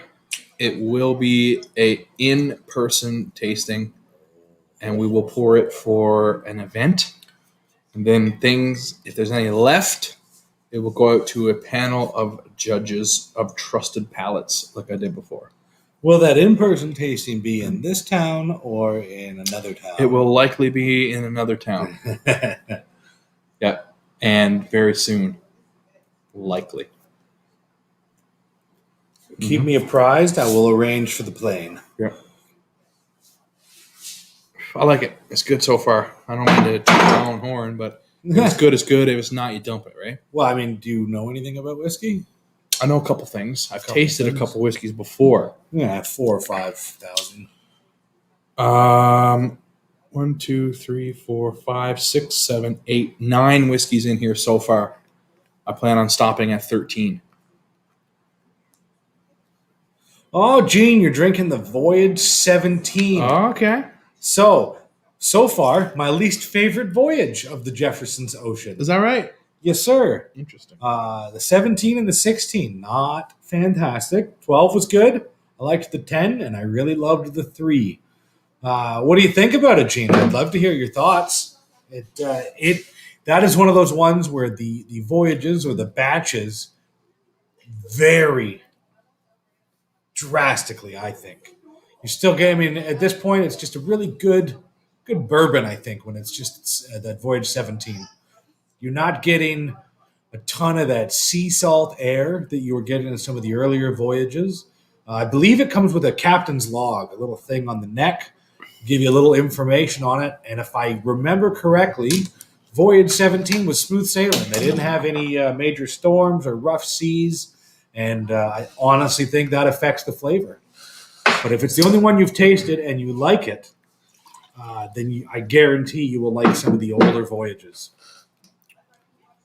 Yeah, so it doesn't have much of that sea spray, but some of the other ones, the 12, There was one you really liked. the 3, Voyage 3. Wow, when they first started doing it, I grabbed one of the first ones, and it was Apparently there's a cask strength bellissimo. 13 or something. I didn't get my hands on that. Yeah, I haven't seen it myself. Yeah, some of those other ones have got that real salty brine to it.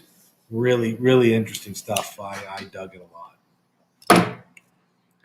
I have an intense amount of nicotine streaming through my veins right now. It's a lot. Yeah. Deanston Virgin Oak is a tasty, inexpensive malt. Oh, at hell Whiskey yeah, it Haven. is. Was my reason for a buy. Tie. Man, easy choice. I just killed a bottle of Virgin Oak like a couple days ago. Not hard to do. No, Didn't man. you just kill an Oloroso too? I did, excuse me. Excuse me, I have killed the another one of those 2002. waiting for me in Ontario. I friend have, Andrew has I think 2 left. I bought 8 or 9. it. I fucking loved that whiskey. I could not get enough of that whiskey. That was fucking Ooh, delicious. it's getting hot. Getting hot. Getting hot. Coming in Getting hot. Hot. Just like a fajita. How do you like my edit? Fuck that. I don't need that. Mhm. Did you enjoy that with the flying pigs too? You know it, man. It's fun. It's fun. Did you guys watch our latest episode that we dropped on Friday? A little bonus episode of that Creekwater cinnamon. I hope you liked it. It was thrown together pretty quickly.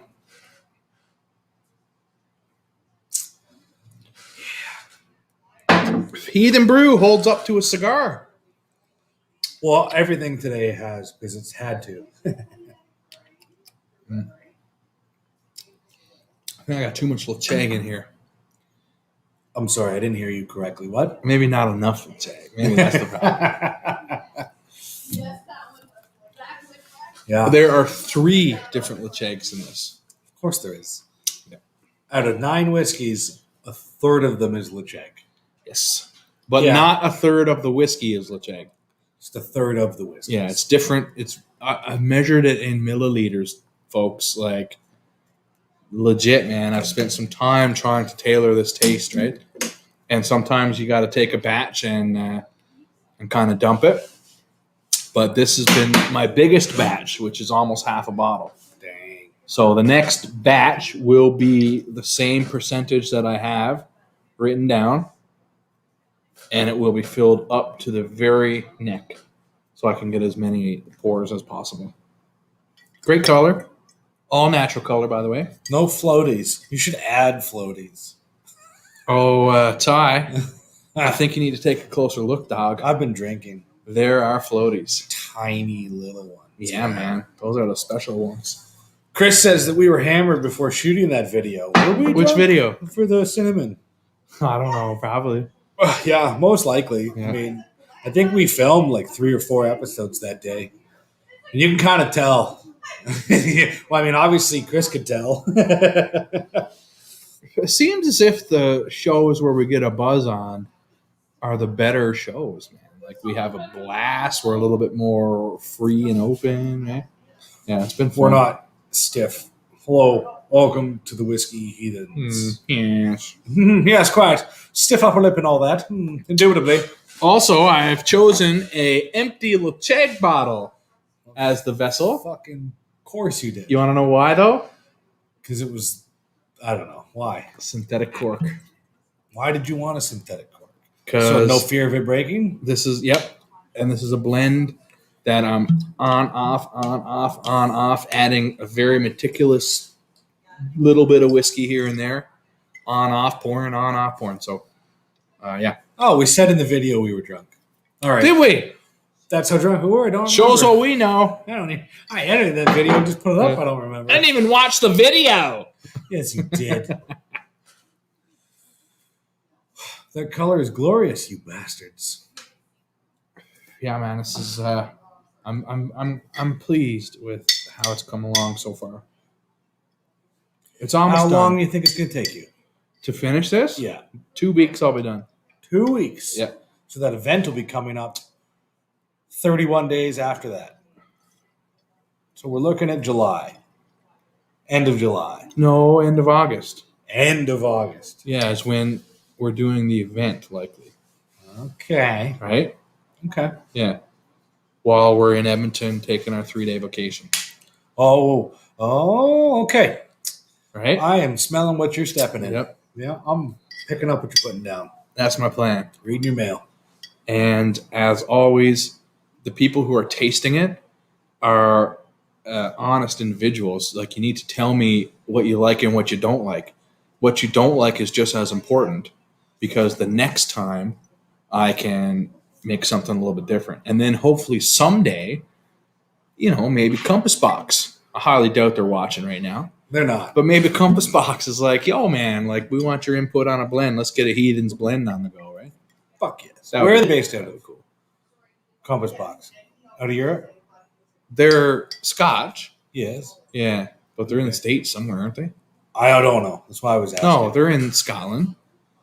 But they're like all the Scotch whiskey board or whatever is all pissed off with them because they're like 100% transparent. How dare they? Yeah, how dare they, right? I like Compass Box, man. Yeah. Yeah. I like when you hide your shit. A lot of the Compass Box are just fucking starting to get ridiculously priced, but generally speaking, Compass Box is usually quite lovely, well-crafted blends, man. What's that latest one I'm seeing with like a lion and some fire and shit? I have no idea. All right, cool. Maybe Flaming Heart? No, it ain't that. It's a new one out they got.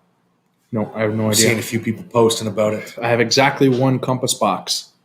And as far as I'm concerned, one of the greatest Compass Box is the Kensington Wine Market Anniversary Blend. Yeah, my God, dude. I had to pick up one in BC, man. That's how Magic hard it Cast, that's the one, Gene. Is that available for purchase or is that fucking sold out? I'm seeing lots of people post about it and it's got me curious. Oh, man, we can get you the bottle. Maybe. No, like, we can get it for you. Maybe. I'm telling you. Okay.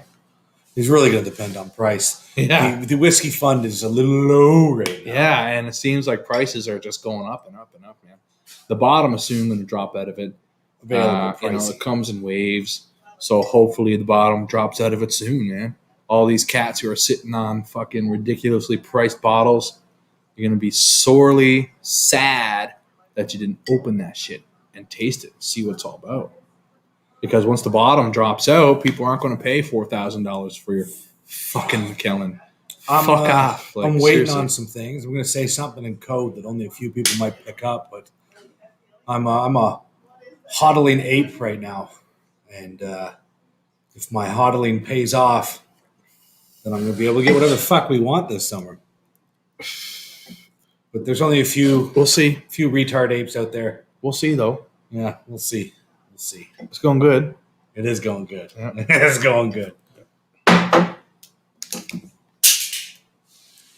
I'm gonna eight break. strong I'm together. gonna break Ty's favorite. I'd like if you didn't. I mean, I already chipped this. This is from dropping this fake carbon fiber bullshit. Yeah, too bad. Now, I love a V cut, and I like. There's a punch on Colibri. this. I see. Yeah, there's a punch on this one too. Who's that for? Punches. You know what? Who doesn't V cut though? Seriously.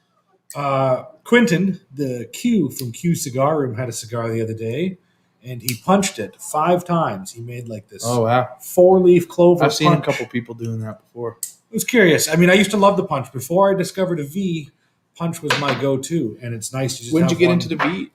I believe it's your fault, actually. Is it? Yeah, I think so. Yes. I love converting people to the V, man. There's no other way. So I went out and I was like, I'm going to get one. And for those of you that don't know, red is one of my absolute favorite colors. Excuse me, sorry. That snuck up on me. Can you turn down the sensitivity just a little bit? I might be able to. Oh, fuck. Yeah, maybe. Not that much. Yeah, that's pretty good. I guess so. What's this? What's going on over here again? It's just so bright. This void. It's just so bright. Yep. Anyway, yeah, so I love red and I like carbon fiber. So sight unseen, I bought this online, a red carbon fiber lighter. I was super excited, or not lighter, V-cut. When it arrived, it's just a fake fucking bullshit paint scheme on metal, and it is chipped everywhere from me and mostly Josh being a spilly bitch and dropping it all over the place. Yep. I went with the plain black matte. This is the first good V-cut I ever purchased. I had a shitty one before that I used to use, and it was okay, but it was very shallow blade, so it wasn't deep enough for me. And I asked a couple trusted palates for cigars. They said you have to go with the Colibri. There's no other way. So I did. Yeah. And this has been very reliable. Starting to get a little bit loose on me now, but it's okay because, man, this has cut hundreds and hundreds and hundreds and hundreds of cigars. Right? The Exigar, or Xigar. Is that cigar? what Chris has? Yeah, he's got one. A few people have got them. It's not as deep as the Colibri. Mm-hmm. It's just. But it's not heavy, as right? deep. It's It big. is. Yeah. I really like that, but you're right. It wasn't as deep. This one I like because of the deep V you can put in this. I like a good deep one. Don says we got to watch out for polar bears. We might make for a tasty meal. I Well, think they're hibernating. lucky for us, there have been 0 polar bear sightings in Fort McMurray in the history of Fort McMurray. I mean, tomorrow could be the day. But Same I with doubt grizzly it. bears. 0 grizzly bears in Fort McMurray. What do you know about bears? Do you teach I do, anything about actually. it? Yes. Yeah? Okay. I teach bear awareness, wildlife awareness. And I am up on my bear lingo. Oh, bother. What Ooh, bear is that? Well done. Nice. Come on, Thank man. you. Please. Look for the bare necessities of Mother Nature's recipes. Yeah, I know my bears. Okay, all right. I'm just checking. Just checking. Well, Yep. hey there, little britches. Oh, man. You know that classic picture of Pooh and Piglet walking away, and he Mhm. says, "What day is it today, Piglet?" He says, "This is the day we burn this motherfucker to the ground." Pooh says, "My favorite day." You know what? Piglet's a violent bitch, man. You got to watch that Piglet. Might be. Well, clearly. He carries a switchblade in his shirt because they don't wear pants. They don't wear pants. I Winnie the Pooh around the house all the time just to piss off Courtney. She's like, "Can you stop it?" And that's where you just walk around naked with only a t-shirt, Yep, waist down. Yeah. nothing else on. Yeah. Winnie the Pooh. It's great. Unfortunately for Keisha, sometimes I am Winnie the Pooh in here. Yep, that's a bad day. Yeah. A coyote walked by the other day. We have a fox up in our yard when we're doing the forklift. He'll come across the street from where the Harley dealer used to be, walk down that street, and he'll come across the grass, go in through the backyard, and go into the forest. Man, I see him there all the time. I've tried like beeping my horn and trying to deter him You from don't coming give a back. fuck about your horn. No, I kind of want to deter him so I ran into one of people my don't back fuck alley with the him, other people day. don't feed him, and hopefully he doesn't get hit by a car. Yeah, I when I get off the bus, I walk through a back alleyway, And there was one there, and I just said, "Hey, get the fuck out of here!" And he ran past me. This one's a silver fox. This was a mangy one. Oh, really? Oh, that sucks, man. I hate seeing mangy coyotes and mangy foxes and mangy dogs. Hurts my heart, man.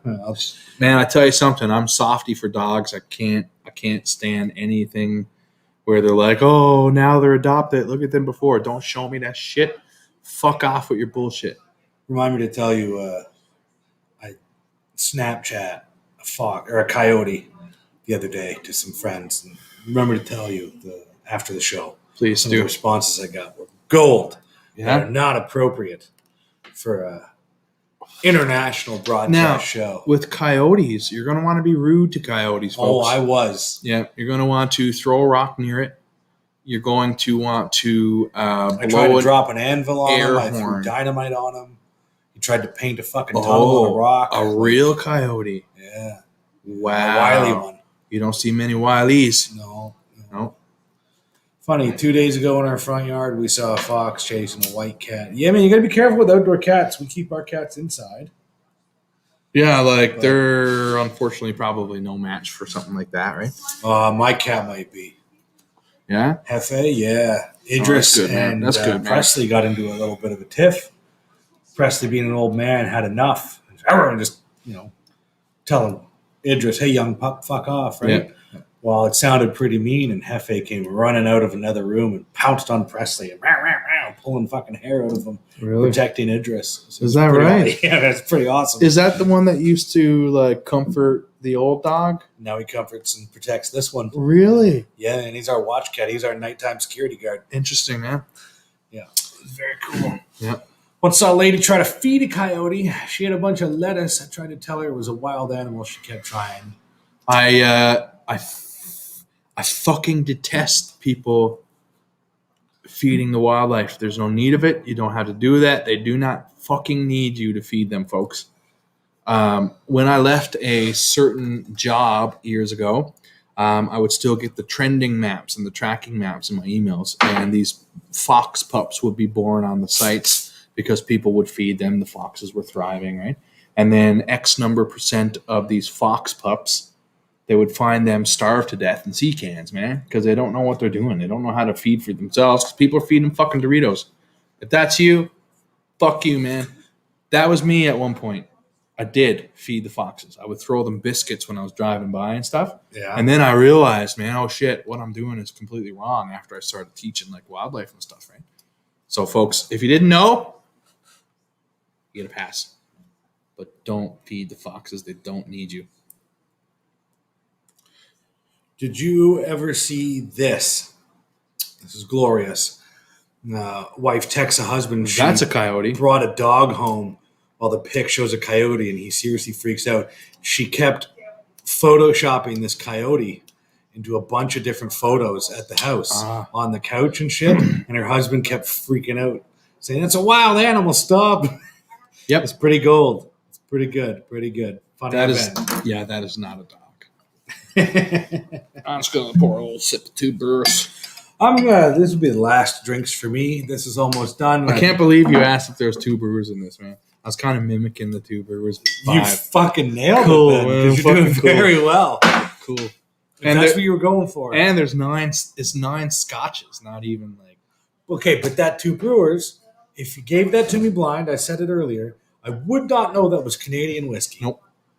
I try. I mean, Courtney is kind enough to pour drams for me when I walk in the door. I've got a coaster set aside right when I walk in the house, take my boots off, drop my bag off, pick up the glass, and I start sniffing. And I'm getting pretty good. Cool. And that's how you learn. You blindly start trying to guess your own collection, right? Because you know what's in your I collection. get a pretty big collection, and she's good. She knows the rules, right? Don't kill a bottle and don't open a new one. Yep. Always record the ABV in case I can't get it. So Gene wasn't here for the whole 2 Brewers thing. He came in way late. Oh, So shit. he's dude. asking what batch it is. We started up here, too. This is cask 204. This is an independent pick from Edmonton Whisky Society, Edmonton Scotch Club. And it's peated PX cast. There's 7-year-old whiskey and 11-year-old whiskey in here, and it's phenomenal. It's the best Canadian whiskey that I've ever had. Did you hear that? Say it one more time. That is the best Canadian whiskey that I've ever had. That is a ringing endorsement from a man that does not normally drink Canadian whiskey. That's it right here, Yeah. Gene. This is what And it is. it's not just because Travis and the boys picked the bottle, man. It's good. Like, if it wasn't good, people wouldn't say it. Everyone wouldn't be like, this is delicious if it wasn't. There would be someone who's like, I don't care for this at all. So far, there's no one, man. I've had this open for about a week and focused down here. So, like I say, when we drink our bottles behind the scenes, you know it's good, right? This is unbelievably delicious, man. This is top-notch Canadian whiskey. Guys, are you hearing that? I'm legit, from man. a Scotch man Yep. that I'm the one that normally buys Canadian whiskey. I didn't even get one of these. Nope. I wasn't on the list. I'm on the list now, apparently, but a little too fucking late. So, the best Canadian whiskey he's ever had. Yep. Can you get it? No, of course not. You have to pick impossible bottles. That's all right. Don't fret, because Two Brewers, they're consistently making amazing whiskeys, man. Like Travis said earlier, back in the day, we used to get the older versions here, batch. I don't know. I'm just talking into my ass. This is numbers I'm making up. Batch 3, 4, 5, 6, 7, whatever it was. Okay, 8, 9. I don't know. But it was early batches. Now they're in the 20s. I haven't had any of the 20s, I don't think. Maybe one here or there somewhere. But they're early batches I enjoyed. It was here in Fort Mac. I actually put Dave in touch with a certain someone. So hopefully we can get some more Two Brewers up here again. But this stuff, man, this is peerless. Are you going to be able to keep that bottle with at least 2 drams in it for when we do an end of the year whiskey awards, which we will be doing? No. That's how good it is. Can we even say this is the best Canadian whiskey of 2021? This If is the we don't best have any Canadian left? whiskey I've ever had. I'll open a new one if I have to. But maybe when we do our episode, you should take this, man, because I'll drink it. There's a 100% chance I'll drink this. I'll go hide it away from you. I will drink it. I'm telling you right now, I'll drink all of it. It's been a week, man. So, Yeah. So, I mean, that's the problem, right? We want to do these cool awards this year.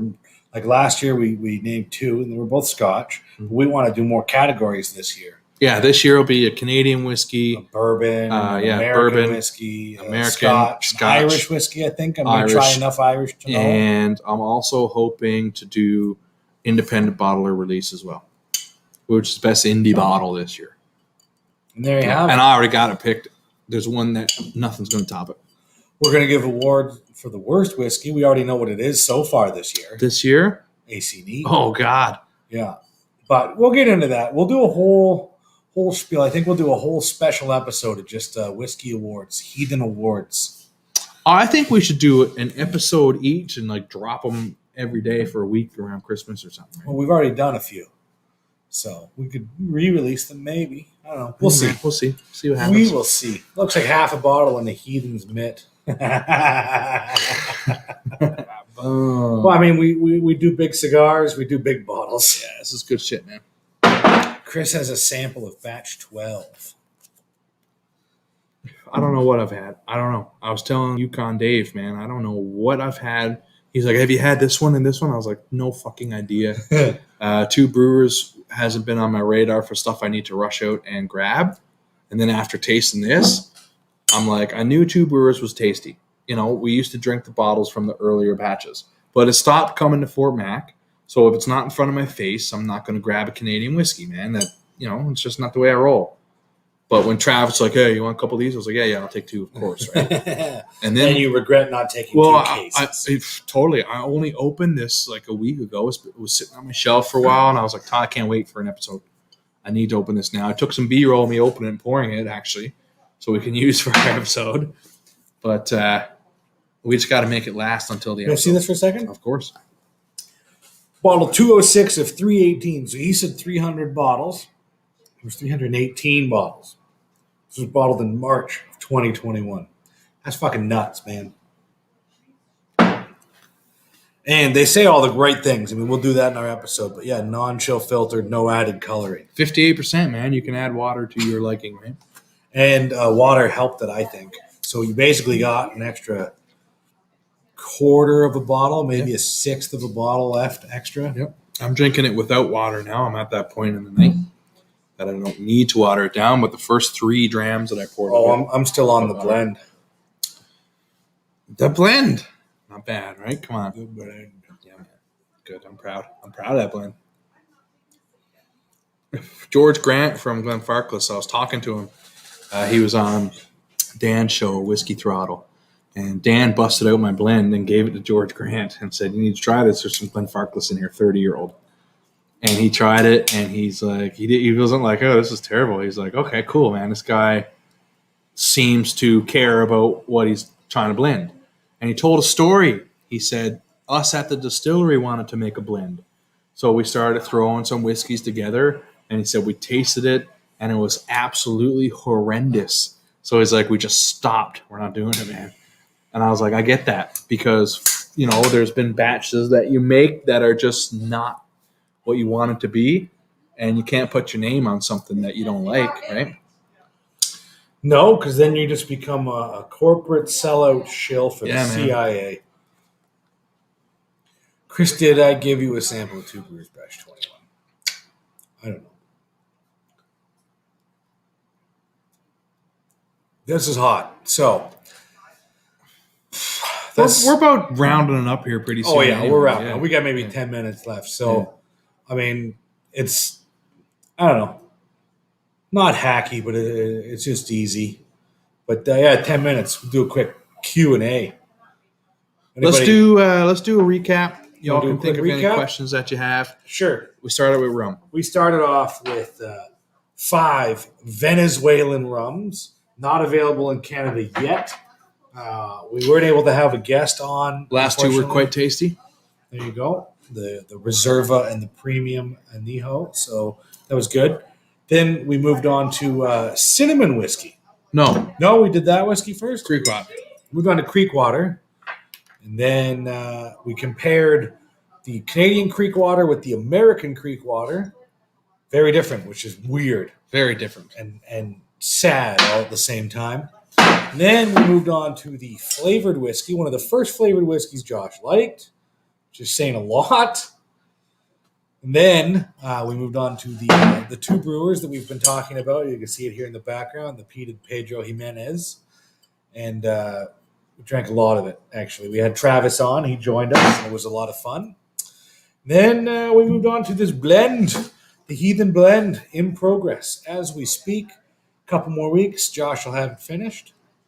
And I smoked this ridiculous Drew Estate Maduro Egg, which is coming to an end here shortly. Josh smoked a Super Churchill. Davidoff anniversary Davidoff. 01. And a Vasario. This one's been around for several years, sitting on the shelf, and I went and rescued it. And then I smoked this. I don't know what this is. Something that Buzz Monkey gave you? Yeah, that's good. And so that's what we did tonight. So with that, we'll open up the floor to the 9 people that are still here for Q&A. Questions, comments, concerns. What do you want to see us review? What kind of episodes we keep do you want to asking see? that, and very few people tell us what they want to see. Yeah, Whiskey A reached out and sent us an email of some cool suggestions. Yes, he did. I don't think he's here anymore. I think he might have fucked off. That's okay. All right. Yeah, we do appreciate that feedback because then we can try to incorporate, right? Thanks for joining us, Don. He says, thanks for a great live. We appreciate you. Thanks for coming in. Cheers, Don. But, any questions of anything at all? Drop or 2 of water. Just a couple in there just to see. Yeah. Wow, that is a fatty of a cigar, Ty. Indeed it is, my friend. Indeed it is. We had the picture egg. up. It's ridiculous. It was a cigar with a tumor or a pregnant cigar or what the fuck to call it, but it is intense. I have a lot of nicotine rolling through my body. I smoked a foot long Davidoff. That was lovely. And now I have this little tiny bastard, which is also lovely. Slight, tight draw, I thought at first. Opened up after. Though. Yeah, but it opened up beautifully. So this one would smoke again. Mike Have smoked Kirkwood. before. Mike Kirkwood is here just as we're leaving. Hello, Mike. Hello, Kirkwood. Mike. We've been here for 3 hours, Mike. We're about to dip out. We've been drinking a lot, smoking a lot, down to the last of this this smudge that I've got here. But we're into the Q&A part, and no one's asked a single question. No one's asked any questions. You bunch of fucks. Go ahead. Yeah. Yeah, we want to know what to do, like what episodes to do. We have a bunch in the bank anyway. We got a few in the bank. We got a lot more that need to be edited. We've got a lot filmed, and we have a lot more to film. Yeah. And I'm still waiting. The trees are available now, so I think we can finally do that Canadian Club Sherry the way I want to film that. Cool. Yeah, I know I'm you're excited for that. Another Canadian whiskey that might be really good. I am beyond excited to try a Canadian Club, folks. That's weird. That's ridiculous. One of the first things we ever did was Josh and I split on one of those Chronicle bottles. Not for him, more for me. When are you guys coming down to Edmonton again? We'll definitely be down there in August. It's a possibility before that, but definitely in August. We're going to try and do a get-together, but we'll announce that when it happens. Canadian Club Cherry. No, Canadian Club Sherry. It's a bottle from 2011 we found on a dusty shelf. I've been holding on to it for over a year now. It's been tempting I me. found it, and I was like, what the fuck is this? And I was looking at it, and I was heavily contemplating purchasing it. And then I was like, Ty needs to see this. And I was like, Ty, look at this. Because I know Ty likes Canadian whiskey a little bit more than I do. Aside from the two brewers. That's my favorite. But he's like, yeah, man, I should buy this. I was like, you know what? You should buy that. Because I get to taste it. So Ty bought it, and it's one of the very, very, very few Canadian whiskeys that I am ecstatic to try. And I'm the worst thing about that now is I may have hyped it up a little bit too much. And we'll never get it again. Yeah, it's gone. It's gone. The old, It's fucking old gone. white paper label with writing on there. That's what attracted me to it. Yeah. I also found Barry Crockett, fucking Middleton, very rare there from 2003 bottling. You haven't opened that, though. No, a bottle's worth like $1,100, I found out. I asked for 10% off because it's been sitting there so long. And they were like, we'll give you 5% off. And I was like, I will take that deal. And I got it for a fraction of what it's worth. But I'm going to drink that shit because Barry Crockett, man, come on. Right?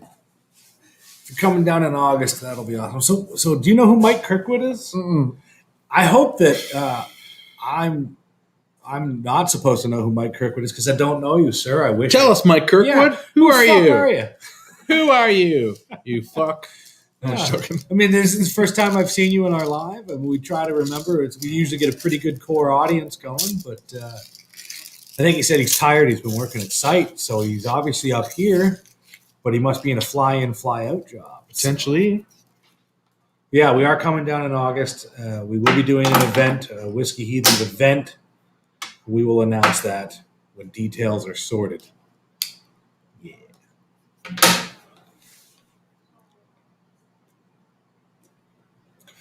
After I knocked all that ash off, this got tasty again. This is a weird fucking cigar. It's a weird one, man. I spent some time with it camping. I'll probably bring another one with me camping when I go. This is one of the most expensive cigars I've ever bought.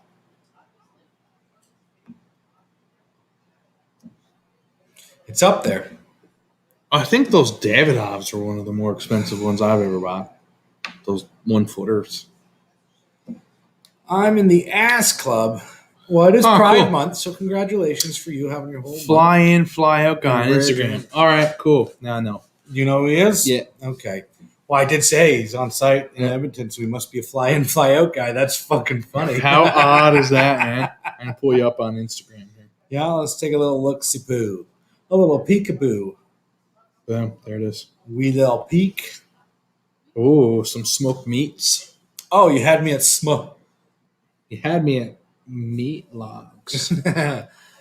Alberta Scotch. Say, no. Let's say the Ass Club. Like I said, it's Pride Month. You can have With, pride in everything about it. With Dolph. Dolph is a good friend of the Whiskey Heat, and I've had Dolph here drinking with me before. We have a good time. Look at his son again. Like, You get it all. I'm stuck here in the dark. Oh, it's like coming in on you. yeah, It's come, perfect. my children. Come, my lady. Come, lady. Oh, I thought we were. Oh, it's cool. No. It's whatever. No, it's not. It's good. Dolph comes up once a year, usually not during COVID, but he comes up to help teachers retire in Fort McMurray. So I hope that he or that we have started a tradition of him stopping in and having a couple drinks while he's here. Hit me with some agua. Most excellent. Thank you, sir. There it is, folks. To avoid rambling, we should probably end the evening here. Wrap it up. Yeah. Folks, I want to say I appreciate all of y'all who took the time out of your day to join us. You could be doing anything with your time, and you chose to spend it with us. So we highly appreciate that, and we hope to have you join us sometime soon. Yeah. Thanks again, everybody. Maybe next time we'll give a little heads up on what we're drinking, and we can do another one of those distillery. I would like that. If we're doing something that won't occur for 2 weeks or so, we can. It's looking like that, my friend. Okay, we can probably put it out there now, folks. Start thinking about a distillery that we would drink together.